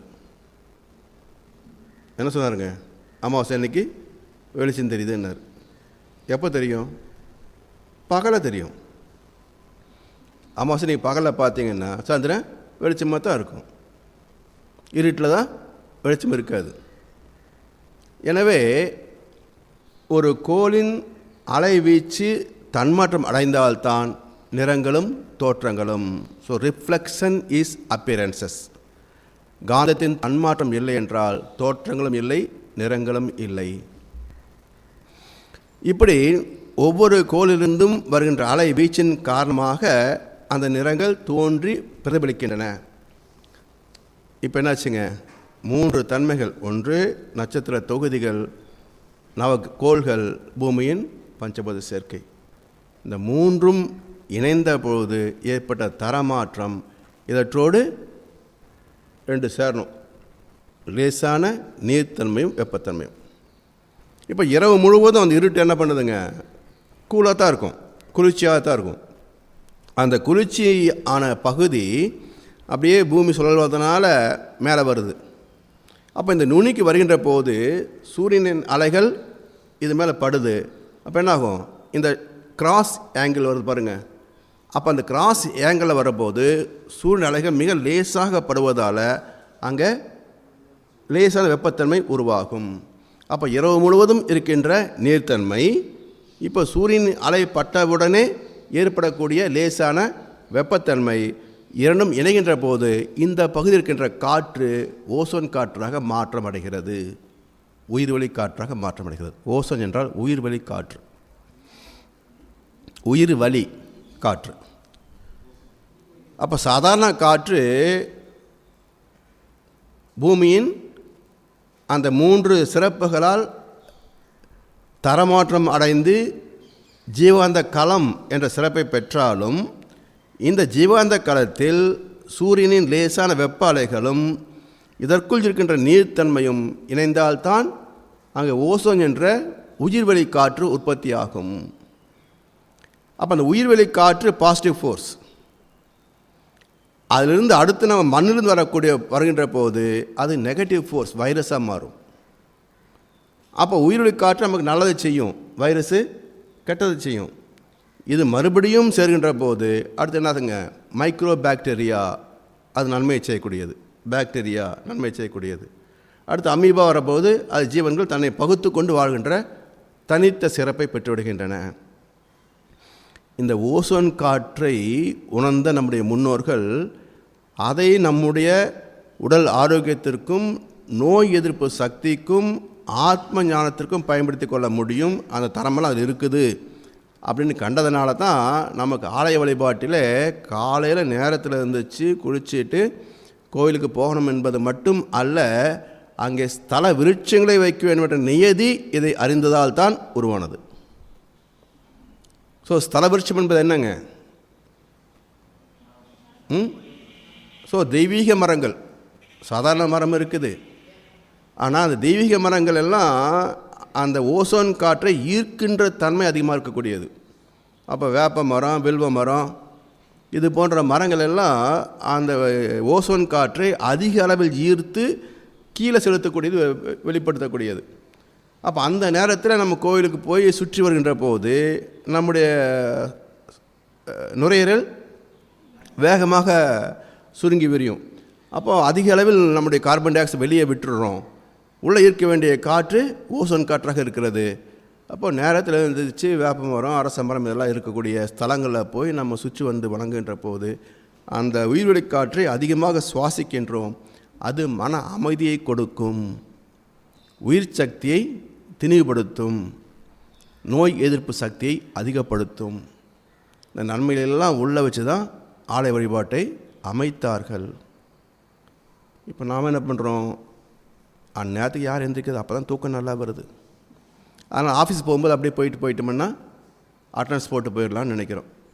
இப்போ யாருக்கு லாபம்? அதான் மகர்ஷி வந்து சொன்னாங்க, சடங்குகளிலே நன்மை உண்டு, அதை தெரிஞ்சுக்கிட்டு செய்கிறதுல பலன் அதிகம். இப்போ தெரியாமல் தான் செய்கிறோம். ஏன்னா குருக்களே 3 மணிக்கு வரதில்லை. மார்கழி மாதமே இப்போல்லாம் பார்த்தீங்கன்னா மைக் செட்டு மட்டும் தான் அலறதே தவிர 6 மணிக்கு கூட குருக்கள் கோயிலுக்கு வரதில்லை. அப்புறம் 8 மணிக்கு வந்து யாருக்கு லாபம்? ஸோ அந்த பயன் தெரிந்து பயன்படுத்தினால் நன்மை அதிகம் தானே. சரி, இப்போது அந்த லேசான வெப்பமும் நீர்த்தன்மையும் இணைந்தால்தான் ஓசோன் காற்று உற்பத்தியாகும் என்பதை, உயிர் தோன்றும் என்பதை எப்படி நம்ம ப்ரூவ் பண்ணுறதுங்க? மனிதன் வரைக்கும் எடுத்து பாருங்கள். ஒரு கருவை உருவாக்கக்கூடிய உறவு என்பதில் அந்த இயக்கம் ஏன் வந்ததுன்னு பார்த்தீங்கன்னா, அந்த 98.4 டிகிரி எஃப் அப்படின்ற வெப்பத்தை கொஞ்சம் அதிகப்படுத்தினா தான் வெளிப்படக்கூடிய வித்து சக்தியில் இருக்கின்ற உயிரணுக்கள் பாதுகாப்பாக கருப்பையை போய் சேர முடியும். அதனால் இந்த வெப்பத்தை அதிகப்படுத்துவதற்காகத்தான் உடல் இயக்கம் தோன்றியது. அந்த வெப்ப அலைகளோடு இணைந்து இந்த உயிரணுக்கள் ஆண் உடலிலிருந்து வெளிப்படுகின்ற போது பெண்ணின் கருப்பையை அடைந்து அதே டெம்பரேச்சரில் அது இணைந்தால்தான் அங்கே கரு உருவாகும் கோளுடைய அளவீச்சோடு. அப்போது ஒரு கரு உருவாகின்ற காலத்தில் பாருங்கள், நார்மல் 98.4 டிகிரி என்ற டெம்பரேச்சரை காட்டிலும் கொஞ்சம் அதிகமாகுது, திரவம் வெளிப்படுது. அப்போ நீர்த்தன்மையும் லேசான வெப்பமும் இணைகின்ற போது கரு உருவாகிறது. எனவே அந்த ஓசோன் காற்றில் எப்படி ஒரு உயிர் தோன்றியதோ அதுதான் எல்லாவற்றுக்கும் மூலம். அதை மையமாக கொண்டு தோன்றிய மனிதன் வரைக்கும் உள்ள எல்லா ஜீவராசிகளிலும் பாருங்கள், அந்த இயக்கத்தின் மூலமாகத்தான் அடுத்த தலைமுறை உருவாகும். எனவே இந்த நீதியின்படி முதல் தோன்றிய ஆன்மா எங்கேன்னு பார்த்தீங்கன்னா ஓசோன் காற்றிலேயே ஆன்மா உருவாகிறது. ஆனாலும் அந்த ஓசோன் காற்றில் இருந்து அடுத்த ஒரு திணிவுநிலைக்கு வந்தால் தான் அந்த உணர்வு அப்படின்றத அது கொஞ்சம் சிறப்பாக வெளிப்படுத்த முடியும். இப்போ இறைத்துகளாக இருந்தால் அங்கே டிஸ்டன்ஸ் கிடையாது, காலம் கிடையாது. அப்போ அந்த இறைத்துகள் விண்ணாக மாறிய போது காலமும் வந்தது, தூரம் வந்தது அல்லவா? அதே போல் அந்த ஓசோன் காற்று என்பது இங்கே வைரஸ் என்ற ஜீவனாக வருகின்ற போது அது உணர்கின்ற சிறப்பை வெளிப்படுத்தக்கூடிய நிலையில் வருகிறது. அப்போ அந்த உணர்வு என்ன மாதிரி உணர்வை பெறுகிறது என்றால் அது ஸ்பரிசத்தை உணர்ந்து கொள்ளக்கூடிய அறிவாக வெளிப்படுகிறது. அப்படி வந்தது தான் அடுத்தடுத்து மைக்ரோ பாக்டீரியா, அமீபா போன்ற நுண் உயிர்களிலே வளர்ந்து கொண்டே வந்து கடைசியில் தாவரங்களில் அது தனித்துவம் பெறுகிறது. அப்போ தாவரங்கள் வரைக்கும் ஓசோன் லேயரில் இருந்து தாவரங்கள் வரைக்கும் உள்ள அந்த பரிணாமம் ஸ்பரிசத்தை வெளிப்படுத்தக்கூடிய அறிவை மட்டுமே செயல்படுத்துவதால் அது ஓரறிவை வெளிப்படுத்திய இடம், ஓரறிவு ஜீவன்கள் அப்படின்னு சொல்கின்றோம். தாவரங்களை வரைக்கும், ஓசோனிலிருந்து தாவரங்கள் வரைக்கும் உள்ள நிலை பாருங்கள், எல்லாமே அந்த பௌதிக நிலைகளிலேயே அடங்கியிருப்பதால் அந்த ஜீவாந்தத்தில் இருக்கின்ற ஆற்றலை மட்டுமே எடுத்துக்கொண்டு அது வாழ்ந்துடும். ஆனால் தாவரங்கள் என்ற நிலை வருகின்ற போது, அமீபா என்ற நிலை வருகின்ற போது அதுக்கு அதிகப்படியான சத்து தேவையாக இருக்குது. அப்போ அந்த அதிகப்படியான சத்து காற்றிருந்து போதாது. எனவே அது மற்ற பௌதிகங்களிலிருந்தும் பெற வேண்டிய தேவை இருப்பதனால் தாவரங்கள் உருவான போது மண்ணை சார்ந்து மண்ணில் வேர் ஊன்றி மண்ணுடைய சத்தையும் எடுத்து பயன்படுத்தி கொள்ளக்கூடிய ஒரு ஜீவனாக வெளிப்பட்டது. சரிங்களா? இப்போது அமீபா வரைக்கும் தன்னுடைய அந்த கருமையத்தை அதுவே பகுத்து கொண்டு 2 ஜீவனாயிடும். தாவரங்கள் வந்த பிறகு தாவரங்களுடைய சிறப்பு என்ன என்றால் அது மண்ணை சார்ந்து வேர்கள் மூலமாக இணைத்து கொண்டதால் தாவரங்களுடைய கருமையம் மண்ணின் கருமையத்தை சார்ந்தது. அதனால் தாவரங்கள் எந்த பகுதியில் வேண்டுமானாலும் தன்னுடைய இனத்தை விருத்தி செய்யக்கூடிய வித்து சக்தியை இருப்பாக்கி கொள்ளலாம். ஸோ சிலது வேர் வச்சா வரும், சிலது தண்டு வச்சா வரும், சிலது விதை போட்டால் வரும், சிலது சும்மா ஒரு இலையை கிளி வச்சிங்கன்னா கூட வரும். ஸோ எந்த பகுதியிலையும் தன் இனத்தை விருத்தி செய்து கொள்ளக்கூடிய ஆற்றல் தாவரத்திற்கு உண்டு. காரணம், அதனுடைய கருமையம் அதனிடத்தில் இல்லை, அதனுடைய தாயாகிய பூமியை சார்ந்திருக்கிறது. அதை தவிர அடுத்த நிலைக்கு வருகின்ற போது புழு முதல் எல்லாமே ஒரு குறிப்பிட்ட உடல் அமைப்புக்குள் அடங்கி போகிறது. அதற்கு வேறு இணைப்பு கிடையாது.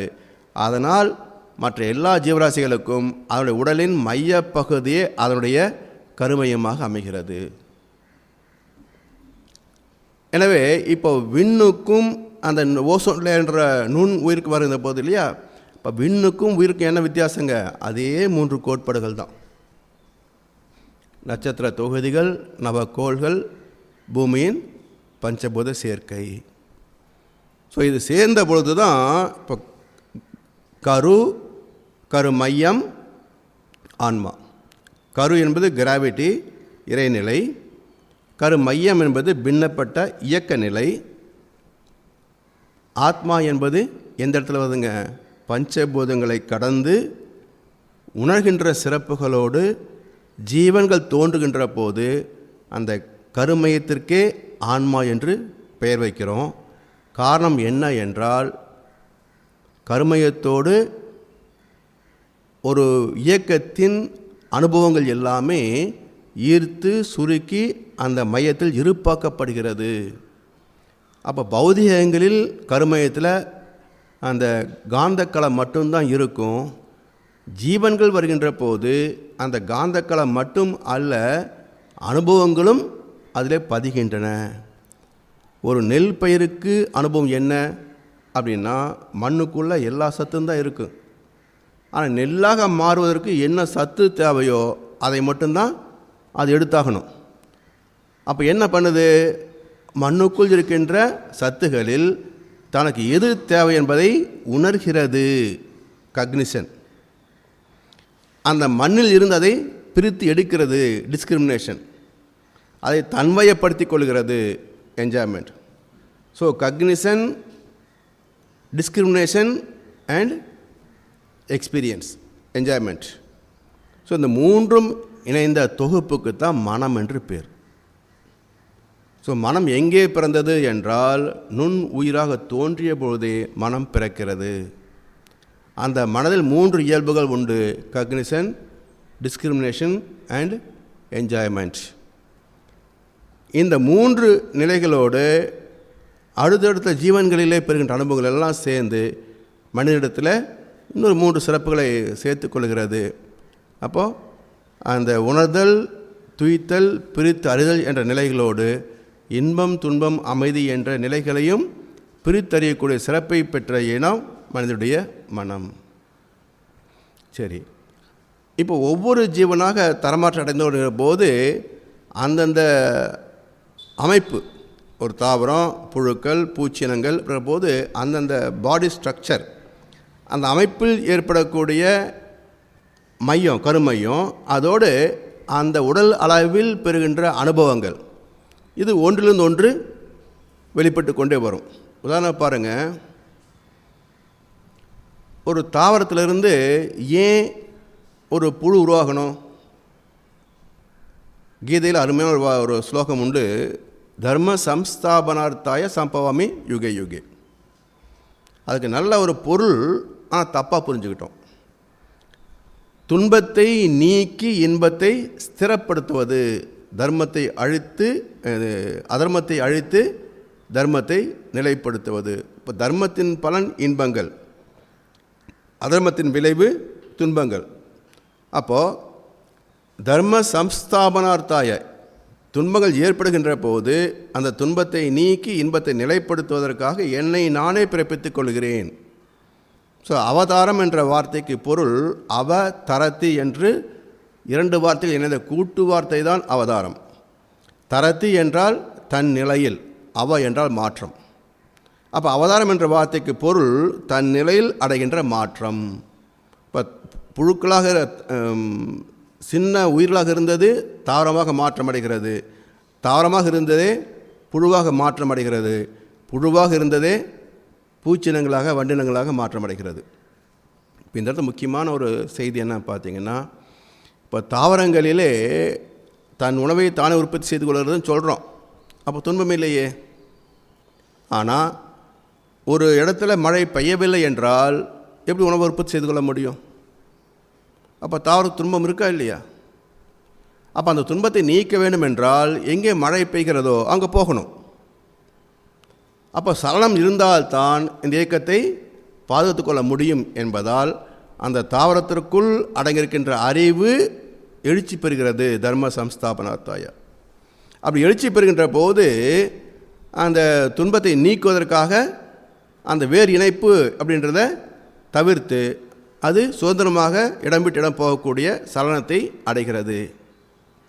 இப்போ நம்ம ஏதோ ஒன்று செய்கிறோம், இப்படி தப்பாக போகுன்னு நான் நினைக்கவே இல்லைங்கன்னு சொல்கிறோம் இல்லையா?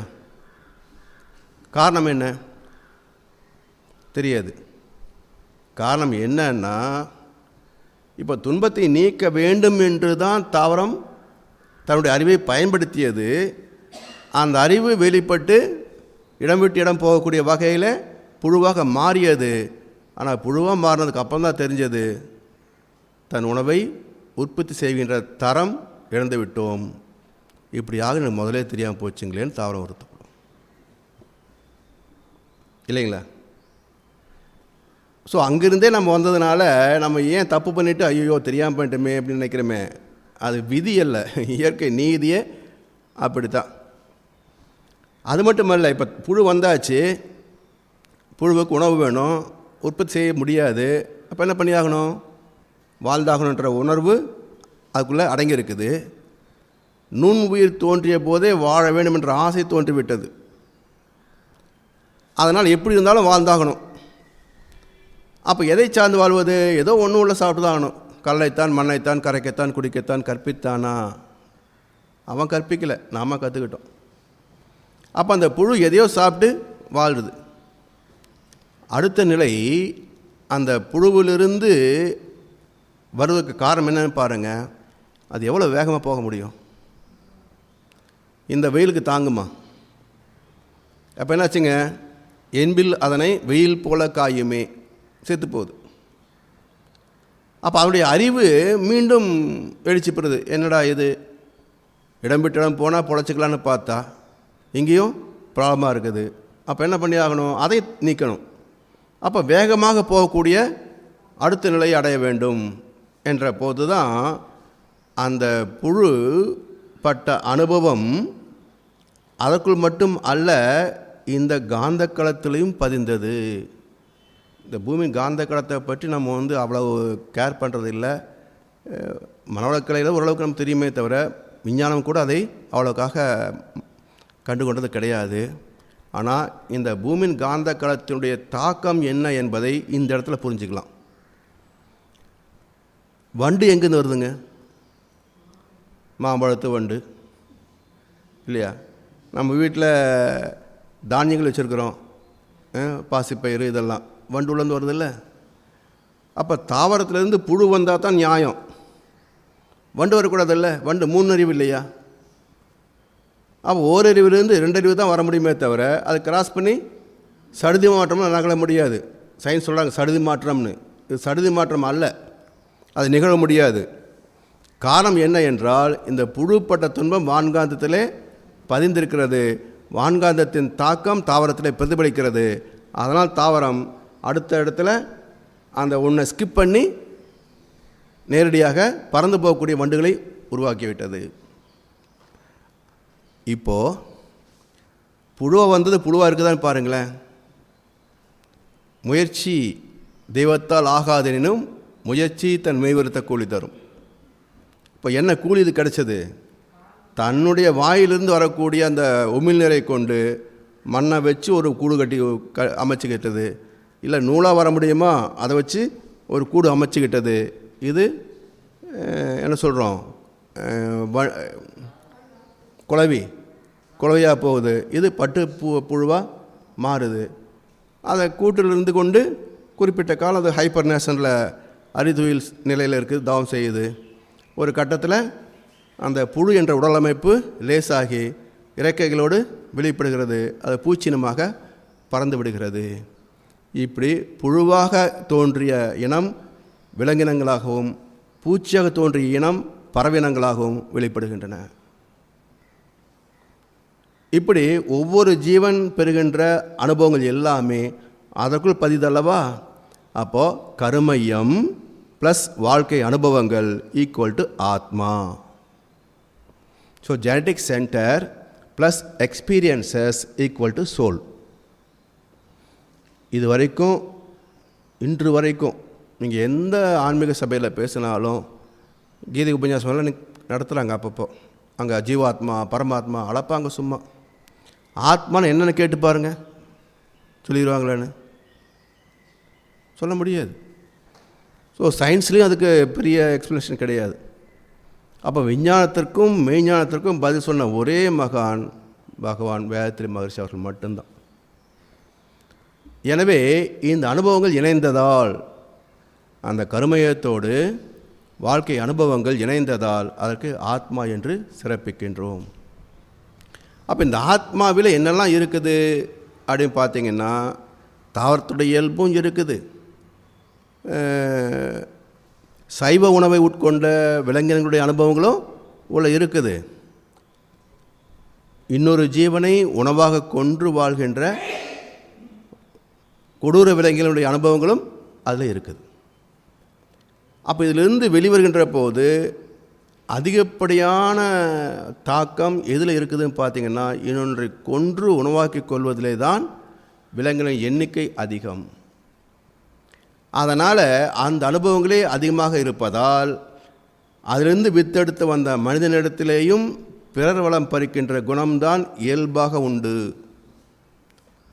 அப்போ இதை மாற்றி அமைத்தால்தான் அந்த விலங்கினம் பெற்ற துன்பத்திலிருந்து மனிதன் தன்னை காத்து கொள்ள முடியும், இயற்கையாக உள்ள இன்பங்களை தூய்க்க முடியும்.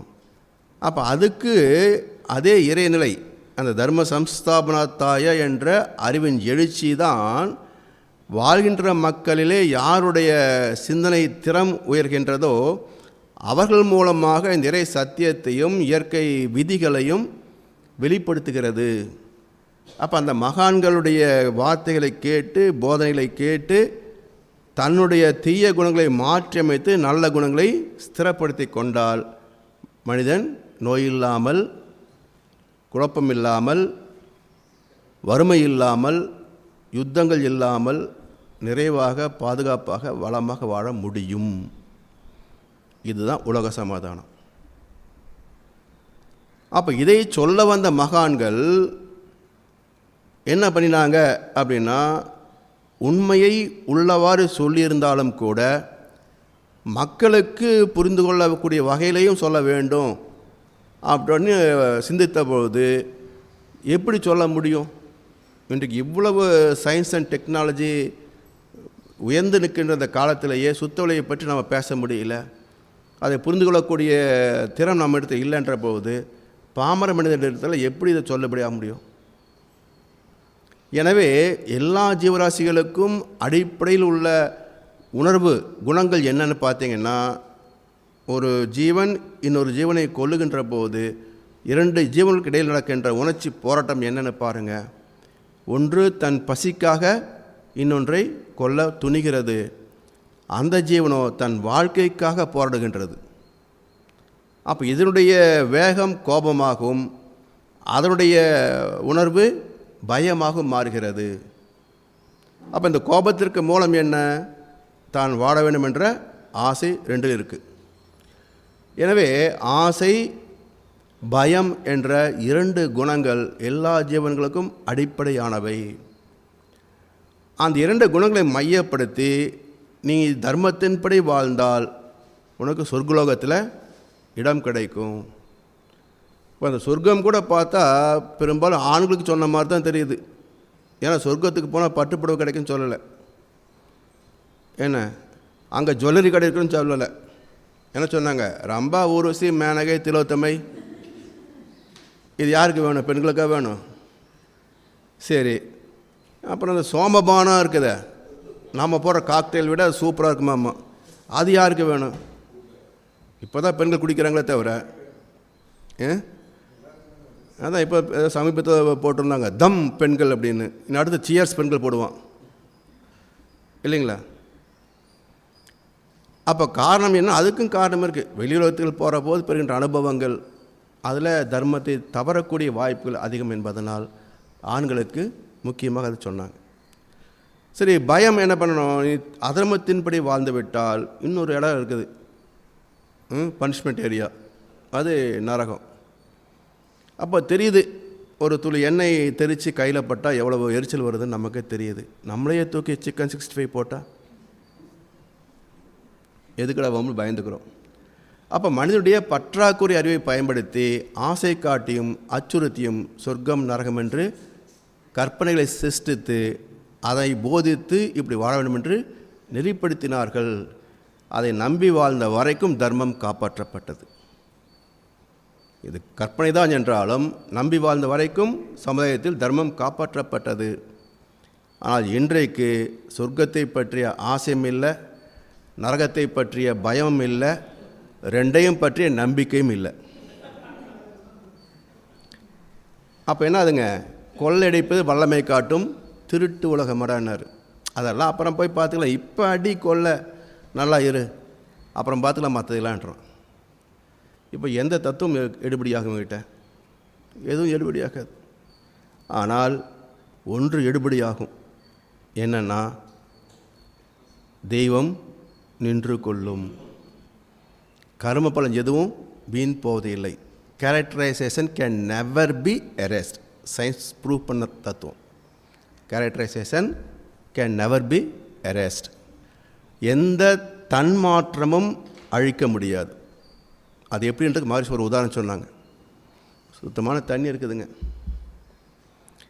இதுக்குள்ளே ஒரு எலுமிச்சம்பழத்தை பிழிஞ்சு நல்லா வடிகட்டி அந்த தண்ணியை இதுக்குள்ளே விட்டுட்டிங்கன்னா இது புளிப்பு நீராக மாறும். இதுக்குள்ளே 2 ஸ்பூன் சர்க்கரையும் போட்டு கலக்கினீங்க வச்சுக்கோங்க, அதுவும் கரைஞ்சி போய் லெமன் ஜூஸ் ஆகிடும். இப்போ இந்த 3ஐயும் பிரிங்கன்னு சொன்னால் முடியுமா? முடியாது. So characterisation can never be erased. மாற்ற முடியாது. வேறு தண்ணி வேணால் குடிக்கலாமே தவிர இந்த தண்ணியை மாற்ற முடியாது. இதே போல்தான் குணங்களால் கோர்க்கப்பட்ட ஆத்மா அதுக்குரிய பலனை சந்தித்தே தீரும். அதை யாரும் மாற்றவே முடியாது. தீதும் நன்றும் பிறர் தர வாரா. ஸோ இந்த விதி தெரிந்துவிட்டால் மனுஷன் தப்பு பண்ணுவானா? பண்ண முடியாது. ஆனால் இதில் ஏன் ஒரு குழப்பம் வந்தது என்றால், இந்த செயலுக்குரிய விளைவு அப்பப்பவே வந்தால் பரவாயில்ல. ஸோ ஒரு செயலுக்குரிய விளைவு fraction of second to 140 years. Fraction of second to 140 years. இப்போ ஒரு சைனைடு இருக்குது, இந்த நுனி விரல் அப்படி தொட்டு இந்த நுனி நாக்கில் வச்சிங்கன்னா எவ்வளோ நேரம் ஆகும் சாகிறதுக்கு? Fraction of second. ஆனால் சிகரெட் குடிக்கிறாரு பெரியவர், அப்போல்லாம் இந்த டப்பாகலாம் வரும். பிரிட்டிஷ் காலத்தில் பார்த்திங்கன்னா டப்பாவில் தான் சிகரெட் வரும். அப்புறம் விலை ஏறும்போது பார்த்தாங்க விற்க முடியாது இல்லவா, ஆனால் வியாபாரிகள் அதை ஒரு டப்பாவை மாற்றி 20 சிகரெட் ஒரு பேக்கெட்டுக்குன்னு கொண்டு வந்தாங்க. இவ்வளோ பெருசாக இருக்கும் பேக்கெட். அப்புறம் விலைவாசி ஏற என்னாச்சுங்க, 10 சிகரெட் ஒரு பேக்கெட்டுக்கு வந்துருச்சு இல்லையா? இப்போ அதுவே தொடர்ந்துட்டு இருக்குது. இப்போ ஒரு அந்த காலத்தில் டப்பாவில் குடித்த தாத்தா, அப்புறம் 20 சிகரெட் பேக்கெட் குடித்த அவருடைய பையன், அப்புறம் 10 சிகரெட் பேக்கெட் குடித்த அவருடைய பையன், இந்த 3 தலைமுறைக்கும் கேன்சர் வரல. அவங்க என்ன சொல்லுவாங்க, சிகரெட் குடித்தா கேன்சர் வரும்னு சொல்கிறதெல்லாம் முட்டாள்தனமான விஷயம். நாங்கள் சிகரெட் குடித்த காசை மட்டும் எடுத்து வச்சுருந்தா ஒரு பங்களாவை கட்டி வைக்கலாம் அப்படின்னு பெருமையாக சொல்கிறோம். அந்த தலைமுறையில் 5வது இடத்துல ஒரு குழந்தை பிறக்குதுங்க. அந்த குழந்தைக்கு 3 மாதத்தில் கேன்சர் வருது. பேப்பரில் விளம்பரம் வருது, உயிர் காக்க கை கொடுங்கள். என்னத்தை கொடுக்குறது? கை கொடுக்கல, காசு தான் கேட்குறாங்க. இப்போது அந்த தாய் தந்தை சொல்கிறாங்க, என்னங்க 3 மாத குழந்தைக்கு கேன்சரா? வந்து பார்த்து போகிற எல்லாரும் சொல்கிறாங்க, உலகமே கெட்டு போச்சுங்க, கடவுளே இருக்கா இல்லையான்னு தெரியல, இந்த 3 வயசு பிஞ்சு குழந்தை என்னங்க பண்ணுச்சு, இதுக்கு போய் கேன்சர் வந்துருச்சுங்க. அந்த குழந்தைக்கு பேச தெரியாது. அவருடைய ஆத்மா சொல்லும், சும்மா ஆண்டவன் கொடுக்கல, எங்கே கொளுத்தாத்த ஊதாத ஊதா, அவங்க அப்பம் பண்ணாத சிகரெட்டா, அவங்க அப்பம் குடிக்காத சிகரெட்டா, எல்லாம் இங்கே வந்து மெச்சூரிட்டி டேட் இப்போ தான் வந்திருக்குது, அந்த மெச்சூரிட்டி டேட்டுக்கு கேன்சர் வந்திருக்குது. இது யார் டீகோட் பண்ணி சொல்கிறது? அந்த குழந்தையுடைய ஆன்மாவுக்கு தெரியும் இதுதான் காரணம் என்று. ஆனால் டீகோடிங் சிஸ்டம் இல்லையே. அப்போ அந்த டீகோடிங் சிஸ்டம் கொடுத்தவங்க யாருங்க? வள்ளுவர். எழுபிறப்பும் தீய வைத்தேண்டா பழிப்பிறங்கா பண்புடை நன்மக்கட்பெறேன், துன்மார்கனை கொழுக்க வைத்து அறுப்பேன். எப்போ தெரியாது. நியாய தீர்ப்பு நாள் வரும் இஸ்லாம் சொல்லுகிறது. அப்போது எந்த இடத்திலிருந்தும் இவனுக்கு எந்த உதவியும் வராது. அவனுடைய ஆட்சி, அதிகாரம், செல்வாக்கு, பணம் எதுவுமே அவனுக்கு துணை செய்யாது. அவனுடைய சொந்த மக்களே அவனுக்கு துணை வரமாட்டார்கள். இந்த இஸ்லாத்தின் தத்துவத்திற்கு சரியான எக்ஸாம்பிள் சதாம் ஹுசேன் இல்லையா? யார் துணை வந்தாங்க அவனுக்கு? என்ன உனக்கு துணை செய்தது? ஒன்றுமே செய்யலை. எனவே இறை நீதி எங்கேயும் மாறுபடவில்லை, எந்த மகனும் சொல்லாமையும் விடவில்லை. அப்போ அதை புரிந்து கொண்டால் இப்போ ஆத்மாவில் என்ன இருக்குங்க? நம்முடைய பாஸ்ட் ரெக்கார்டு எல்லாம் நமக்குள்ளேயே தான் இருக்குது. ஸோ கரு மையம் ஆத்மாவை பற்றிய தெளிந்த அறிவு இல்லை என்றால் வாழ்க்கையில் செயல் ஒழுக்கம் வராது. அந்த அறிவை பெற்றுவிட்டால் அவனால் தப்பு செய்ய முடியாது. எனவே திருமந்திரம் சொல்லுகிறது, தன்னை அறிய தனக்கு ஒரு கேடு இல்லை, தன்னை அறியாமல் தான் கெடுகின்றனன். சரியான காரணத்தை சொல்கிறார். அவன் ஏன் தப்பு பண்ணுறான்னா தெரியல அவனுக்கு. நம்ம செஞ்சால் நம்ம சந்ததிக்கு தான் வந்து விடியும் அப்படின்றது அவனுக்கு தெரியல, அதனால் தப்பு பண்ணுறான். அது தெரிஞ்சு போச்சுன்னா யாரும் தப்பு பண்ண மாட்டாங்க. அப்போ இந்த உண்மையை, இயற்கை ரகசியத்தை மக்களுக்கு சொல்ல வேண்டிய கடமை குருவுக்கு உண்டு. அதை உட்கார்ந்து பொறுமையாக கேட்டு புரிந்து தன்னை மாற்றிக்கொள்ள வேண்டிய பொறுப்பு மனிதருக்கு உண்டு. எனவே சிந்திக்கின்ற அறிவை இறைவன் கொடுத்திருக்கின்றான்.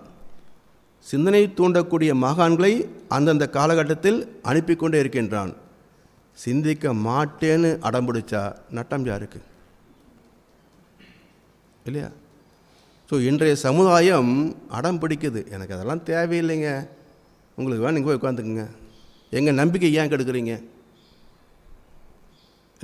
எங்கள் நம்பிக்கையை ஏன் கெடுக்குறீங்க? எங்கள் அவர் காப்பாற்ற நான் நம்புகிறேன், உங்களுக்கு என்ன வந்துச்சு? சரி, உன்னுடைய நம்பிக்கை நான் மதிக்கிறேன். இப்போ ஒரு சின்ன கேள்வி. உங்கள் வீட்டில் குழந்தைங்க இருக்குல்ல? இருக்குது.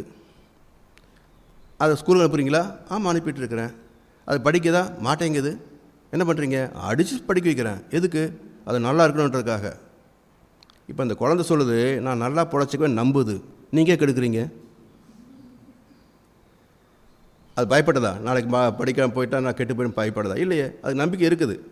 படிக்காமல் கூட வாழ முடியுமன்ற நம்பிக்கை குழந்தைக்கு இருக்குது. அப்போ ஏன் அடிக்கிறீங்க? அது தெரியாது. அது மாதிரி தான் உங்களுக்கு தெரியாது. எனவே அரண் வலியுறுத்தல் இவனுக்கு தெரியாது. கொஞ்சம் அடித்து திருத்தினா தான் அவன் உருப்படுவான். எனவே அறத்தை சொன்னால் மட்டும் போதாது, வலியுறுத்தல் என்றால் வலு பிறந்தகை. நான் சொன்ன கேட்க மாட்டாங்க, ஜென்மம் அப்படித்தான் இருக்கும். கொஞ்சம் வலியுறுத்தி சொல்ல வேண்டும். அவனுடைய விளைவுகள் என்ன என்பதை சொல்லி கொஞ்சம் பயமுறுத்தி தான் அவனை திருத்தணும். அப்போ பயமுறுத்துவதற்கான வாய்ப்பு வருது. சென்னையில் வெள்ளம் வந்துச்சு, எதுக்காக? நீ இயற்கை மீதி விட்டாய். உடனே நாம் என்ன பண்ணுறோம்? மனித நேயம்னு சொல்லி அப்போ தான் நம்ம மனித நேயத்தை காட்டுறோம். நம்ம மனித நேயம் அப்போ மட்டும்தான் வெளிப்படும், அடுத்த நாள் காணாமல் போயிடும். இப்போது ட்ரிப்ளிகேனில் முஸ்லீம் நண்பர்கள் வந்து சமையல் பண்ணி போட்டப்போ ஏற்றுக்கிட்டோமா இல்லையா? இன்றைக்கி ஒரு முஸ்லீம் நண்பர் ட்ரிப்ளிகேன் கோயிலுக்குள்ளே வந்தால் உள்ள விடுமா? விட்டுருவாங்களா? அப்போ அன்றைக்கி மட்டும் எப்படி ஒத்துக்கிட்டீங்க? இல்லை இப்போ ஃபேஸ்புக்கில் வரும், அடிக்கடி பார்க்குறீங்க, ரத்தம் தேவைங்க போது அவன் சக்லின் ரத்தம் நம்ம பார்த்தா நம்ம ஒத்துக்கிறோம். அப்போ மட்டும் பிராமின் சக்லின் ரத்தத்தை ஏற்றுக்கலையா? ஆனால் அவங்க அடுத்து இவன் தான் உங்களுக்கு காப்பாற்ற சொன்னால் கை கொடுக்குமா, கை இல்லை அவனை பாராட்டுவோம்மா. அப்போ எது தன்னுடைய உயிரை காத்துக்கொள்வதற்கு தேவை இருக்கிறதோ அப்போ எல்லா சடங்கு சம்பிரதாயங்கள் கடவுள் எல்லாம் காணாமல் போயிடுது. உயிர் வந்துருச்சுன்னா எல்லாம் வந்து ஒட்டிக்குது. இது எப்படி, எந்த தர்மத்தை கொண்டு எழுதுறது எல்லாம்? எனவே கொஞ்சம் நிதானம் சிந்தனை செய்து பார்த்தா தான் வாழ்க்கையை புரிந்து கொள்ள முடியும், இறை நீதியை புரிந்து கொள்ள முடியும், இறை தத்துவத்தை புரிந்து கொள்ள முடியும். இல்லைன்னா ஒன்றுமே புரியாது. அப்போ இதெல்லாம் எதுக்காக அடுத்த கேள்விக்கு வரும். இதெல்லாம் தெரிஞ்சுக்கிறதுனால நமக்கு என்ன லாபம் அப்படின்னா, இந்த வாழ்க்கையில் கொஞ்சம் யோசனை பாருங்கள். நாம் எல்லோரும் ஆஸ்பத்திரி போய் பார்த்துருப்போம். சில சமயங்களில் அந்த ஸ்ட்ரெச்சரில் நோயாளிகளை கூட்டிகிட்டு போவாங்க. அதுலேயும் சில கிரிட்டிக்கல் கேஸெல்லாம் பார்த்திங்கன்னா இந்த பக்கம் 4-5 பாட்டில், இந்த பக்கம் அது ஆக்சிஜன் சிலிண்டர் ஒரு பக்கம் இருக்கும், குளுக்கோஸ் ஒரு பக்கம் ஏறும், ப்ளட் ஒரு பக்கம் ஏறிட்டு இருக்கும், டயட் ஒரு பக்கம் உள்ளே போயிட்டுருக்கும். இந்த டியூபெல்லாம் எடுத்து 5 நிமிஷம் அவன் போய் சேர்ந்துருவான். இந்த டியூபில் எடுத்துட்டிங்கன்னா 5 நிமிஷத்தில் அவன் போயிடுவான். அப்போ எதுக்காக இவ்வளோ அவஸ்தைப்படுத்துகிறாங்க அப்படின்னு அந்த நோயாளியை கேட்டால், எப்படியாவது காப்பாற்றுங்க டாக்டர் அப்படின்ற நோயாளி. சொந்தக்காரங்க நண்பர்களை கேட்டால், எவ்வளோ செலவானா பரவாயில்லைங்க காப்பாற்றுருங்க அப்படின்றார். அது தெரிஞ்ச அந்த டாக்டர் செத்துருக்க மாட்டார்ல இல்லையா? இது தெரிஞ்சிருந்தா டாக்டர் சாக மாட்டார்ல. அப்போ ஏன் இந்த ஆர்வம்? உயிர் போகிற அந்த கடைசி நிமிடம் கூட ஏன் மனிதன் வாழ வேண்டும் என்று விரும்புகிறான் என்ற கேள்விக்கு வள்ளுவர் சொல்கிறாரு, அதிகாரம் சூது. இந்த சூதாட்டத்தில் ஜெயிச்சவன் ஒரு கட்டத்தில் எந்திரிச்சிருவான். சரி போதும்ப்பா இன்றைக்கி வசூல் போதும் அப்படின்னு எந்திரிச்சிருவான். ஆனால் தோத்தவனோ எந்திரிக்கவே மாட்டான். காரணம் என்னன்னா, அவன் பணக்காரனாகத்தான் இங்கே வந்திருக்கிறான். அப்போ அது கிடைக்கல, அது ஒரு நட்டமாச்சா. கொண்டு வந்த பொருளும் போயிடுச்சு. அப்போ 2 நட்டம். இப்போ இந்த 2ஐயும் விட்டதை பிடிச்சா தானே எந்திரிக்க முடியும். இப்படி விட்டதை பிடிக்கிறேன் விட்டத்தில் தொங்குற வரைக்கும் போக மாட்டேன்னு தவிர அவன் உருப்பட மாட்டான்ல. அதே மாதிரி தான் எப்படி சூதாட்டத்தில் இழக்க ஆட்டத்தின் மீது ஈர்ப்பு அதிகமாகுமோ, வள்ளுவர் சொல்கிறார். சூதாட்டத்தில் பொருளை இழக்க ஆட்டத்தின் மீது ஈர்ப்பு அதிகமாகுமோ, அதே போல் நோய்வாய்ப்பட்டு துன்பங்களை சந்திக்க வாழ்க்கையின் மீது ஈர்ப்பு அதிகமாகும். நீங்கள் பாருங்கள், கஷ்டப்படுறவங்க யாரும் சாக விரும்புகிறதே இல்லை. சுகமாக இருக்கவங்க ரெடியும்பாங்க. மகான்கள் இனி எத்தனை நாளைக்கு தான் இந்த உடம்பை சுமந்துட்டு இருக்குதுன்றான். ஆனால் 1008 பிரச்சனைக்குள்ளே இருக்கிறவனோ எனக்கு இன்னும் ஆயுசு கொடு ஆண்டவான்றான். காரணம் என்ன அப்படின்னு பார்த்தீங்கன்னா, இந்த ஆத்மா பேரின்பத்தை தூய்ப்பதற்காக வந்தது. இந்த ஆத்மாவுடைய பயணம் பேரின்பத்தை தூய்ப்பதற்காக வந்தது. ஆனால் சந்திப்பதோ துன்பங்கள். அப்போ துன்பத்தில் வாழ்கின்ற இந்த ஆத்மா துன்பத்தை நீக்க வேண்டும், இன்பத்தில் திளைக்க வேண்டும், அதை கடந்து அமைதியில் லயிக்க வேண்டும், பிறகு பேரின்பத்தில் கலக்க வேண்டும். அப்போ அவ்வளோ பெரிய பயணம் இருக்கிற போது இதை சாக விரும்புமா?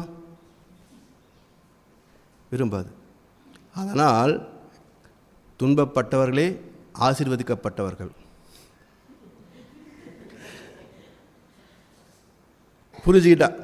புரிஞ்சுக்கலன்னா சபிக்கப்பட்டவர்கள்.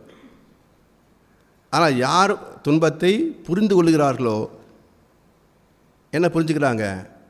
இந்த துன்பத்தை கொடுத்து நம்முடைய கர்ம வினைகளில் இருக்கின்ற துன்பத்தை தீயவற்றை நீக்கி இறைவன் நம்மை சுத்தப்படுத்துகிறான். இந்த சுத்தப்பட்ட ஆத்மா பரிசுத்தமான தேவனோடு கலந்துவிடும். அப்போ இந்த பிறப்பில் நான் தெய்வத்தை அடைந்து விடுவேன், நான் ஆசீர்வதிக்கப்பட்டவன். இதை புரிஞ்சிக்கலன்னா அவன் மேலும் மேலும் துன்பத்தை சேர்த்து கொண்டே இருப்பான். அவன் பாவத்தின் பிரதிநிதி. எனவே தத்துவங்களுடைய சாரத்தை நாம் புரிந்து கொண்டால் மனித வாழ்க்கையுடைய இயல்புகள் எல்லாம் நமக்கு தெளிவாக எடுத்து விளக்கி சொல்லி இதிலிருந்து எப்படி நாம் பயணத்தை நிறைவு செய்வது என்ற வகையிலே ஒரு ஆன்மீக வாழ்க்கை நமக்கு தெளிவாக விளக்கிச் சொல்வது தான் தத்துவங்கள். அந்த வகையிலே மகரிஷி அவர்கள் நமக்கு அற்புதமாக இந்த இறை தத்துவத்தையும் தெய்வ நீதியையும் வாழ்வியல் நெறிமுறைகளையும் இன்றைய விஞ்ஞானத்தோடு இணைத்து புரிந்து கொள்ளக்கூடிய வகையில் அற்புதமாக கொடுத்துருக்கின்றாங்க. இதை புரிந்து கொள்வதற்கு ஒரு வாய்ப்பு தான் இந்த பரிமாற்றம். எனவே ஏற்கனவே கொஞ்சம் அனுபவத்தில் முதிர்ந்தவர்கள் மற்றவரோடு பகிர்ந்து கொள்ளக்கூடிய வாய்ப்பு தான் இந்த நிகழ்வு. அந்த வகையில் இன்றைக்கு இறை விஞ்ஞானம் என்ற தலைப்பில் இறைநிலையை பற்றி சிந்தனை எடுத்துக்கொண்டோம். இறை துகள், விண், அதிலிருந்து எப்படி கருமையும் உருவாகி கருமையும் எப்படி ஆத்மா என்ற அந்த உணர்கின்ற ஜீவ என தன்மையை பெற்றது, அந்த தன்மையிலே பெற்ற இன்ப துன்ப அனுபவங்கள், பாவ புண்ணிய அனுபவங்கள், அது எப்படி நம்முடைய ஆத்மாவிலே போர்த்திருக்கிறது, இதை நீக்கி எப்படி நாம் மீண்டும் இறைத்தன்மையோடு அடைய வேண்டும் என்ற கருத்தை தான் நம்முடைய முன்னோர்கள் சொல்லியிருக்கிறாங்க. இதில் ஒரு சின்ன கருத்தை சொல்லி நிறைவு செய்கிறேன். பொதுவாக ராமாயணத்தில் ஒரு வில்லன் உண்டு, ராவணன். மகாபாரதத்துலேயும் ஒரு வில்லன் உண்டு, துரியோதனன். இந்த ரெண்டு பேரில் யார் நல்லவங்க? அடுத்த எலெக்ஷனில் எல்லோரும் கெட்டவங்க தான். எப்படி யாரோ ஒருத்தர் ஓட்டு போட்டாங்கணுமில்ல, யாருக்கு ஓட்டு போடலாம்? ராவணன். எப்படி ராவணன் சொல்கிறீங்க? அது ரெண்டாவது காரணம். ஆனால் ஆணவம் அப்படின்ற ஒரு குணாம்சத்தை வச்சு பார்க்கணும், செயலுக்கு வரல. ஆணவம் என்ற குணாம்சத்தை வச்சு பார்த்தீங்கன்னா ரெண்டு பேரில் யார் நல்லவங்க அப்படின்னு பாருங்கள். இப்போ ராவணனுக்கு காலையில் சொன்ன அடமண்ட் ஈகோ. பல பேர் அவனுக்கு அறிவுரை சொன்னாங்க, யாருடைய அறிவுரையும் அவன் ஏற்றுக்கவே இல்லை. அது மட்டுமல்ல, சீதை ஒரு நாளும் இவனை ஏற்றுக்கொள்ளப் போவது இல்லை. இவனும் ஒரு காலமும் சீதையை பலாத்காரப்படுத்த முடியாது. அப்போ எத்தனை நாள் அடைகாத்தாலும் அது இவனுக்கு பயன்படாத ஒரு பொருள். அவன் பயனில்லாத ஒன்றுக்காக இழந்தது எவ்வளவு இல்லையா? அதெல்லாம் யோசிக்கவே இல்லையே. So adamant ego. ஆனால் துரியோதனன் பாருங்கள், துரியோதனன் கெட்டவன் யாரும் எங்கே சொல்லலை. ஆனால் அவன் யாரெல்லாம் விரும்பினா யாரெல்லாம் வெறுத்தான் அப்படின்ற ஒரு அனலைசிஸ் வரும்போது பாண்டவர்களை எதிர்த்தான். குறிப்பாக பீமனையும் அர்ஜுனனையும் அவன் அழிக்கவே விரும்பினான். என்ன பொருள் அப்படின்னா, இந்த ஆத்மா ஏன் தப்பு பண்ணுதுங்க? பொருள், புகழ், செல்வாக்கு, புலன் இன்பங்கள். இந்த பொருள், புகழ், செல்வாக்கு கூட எதுக்காக?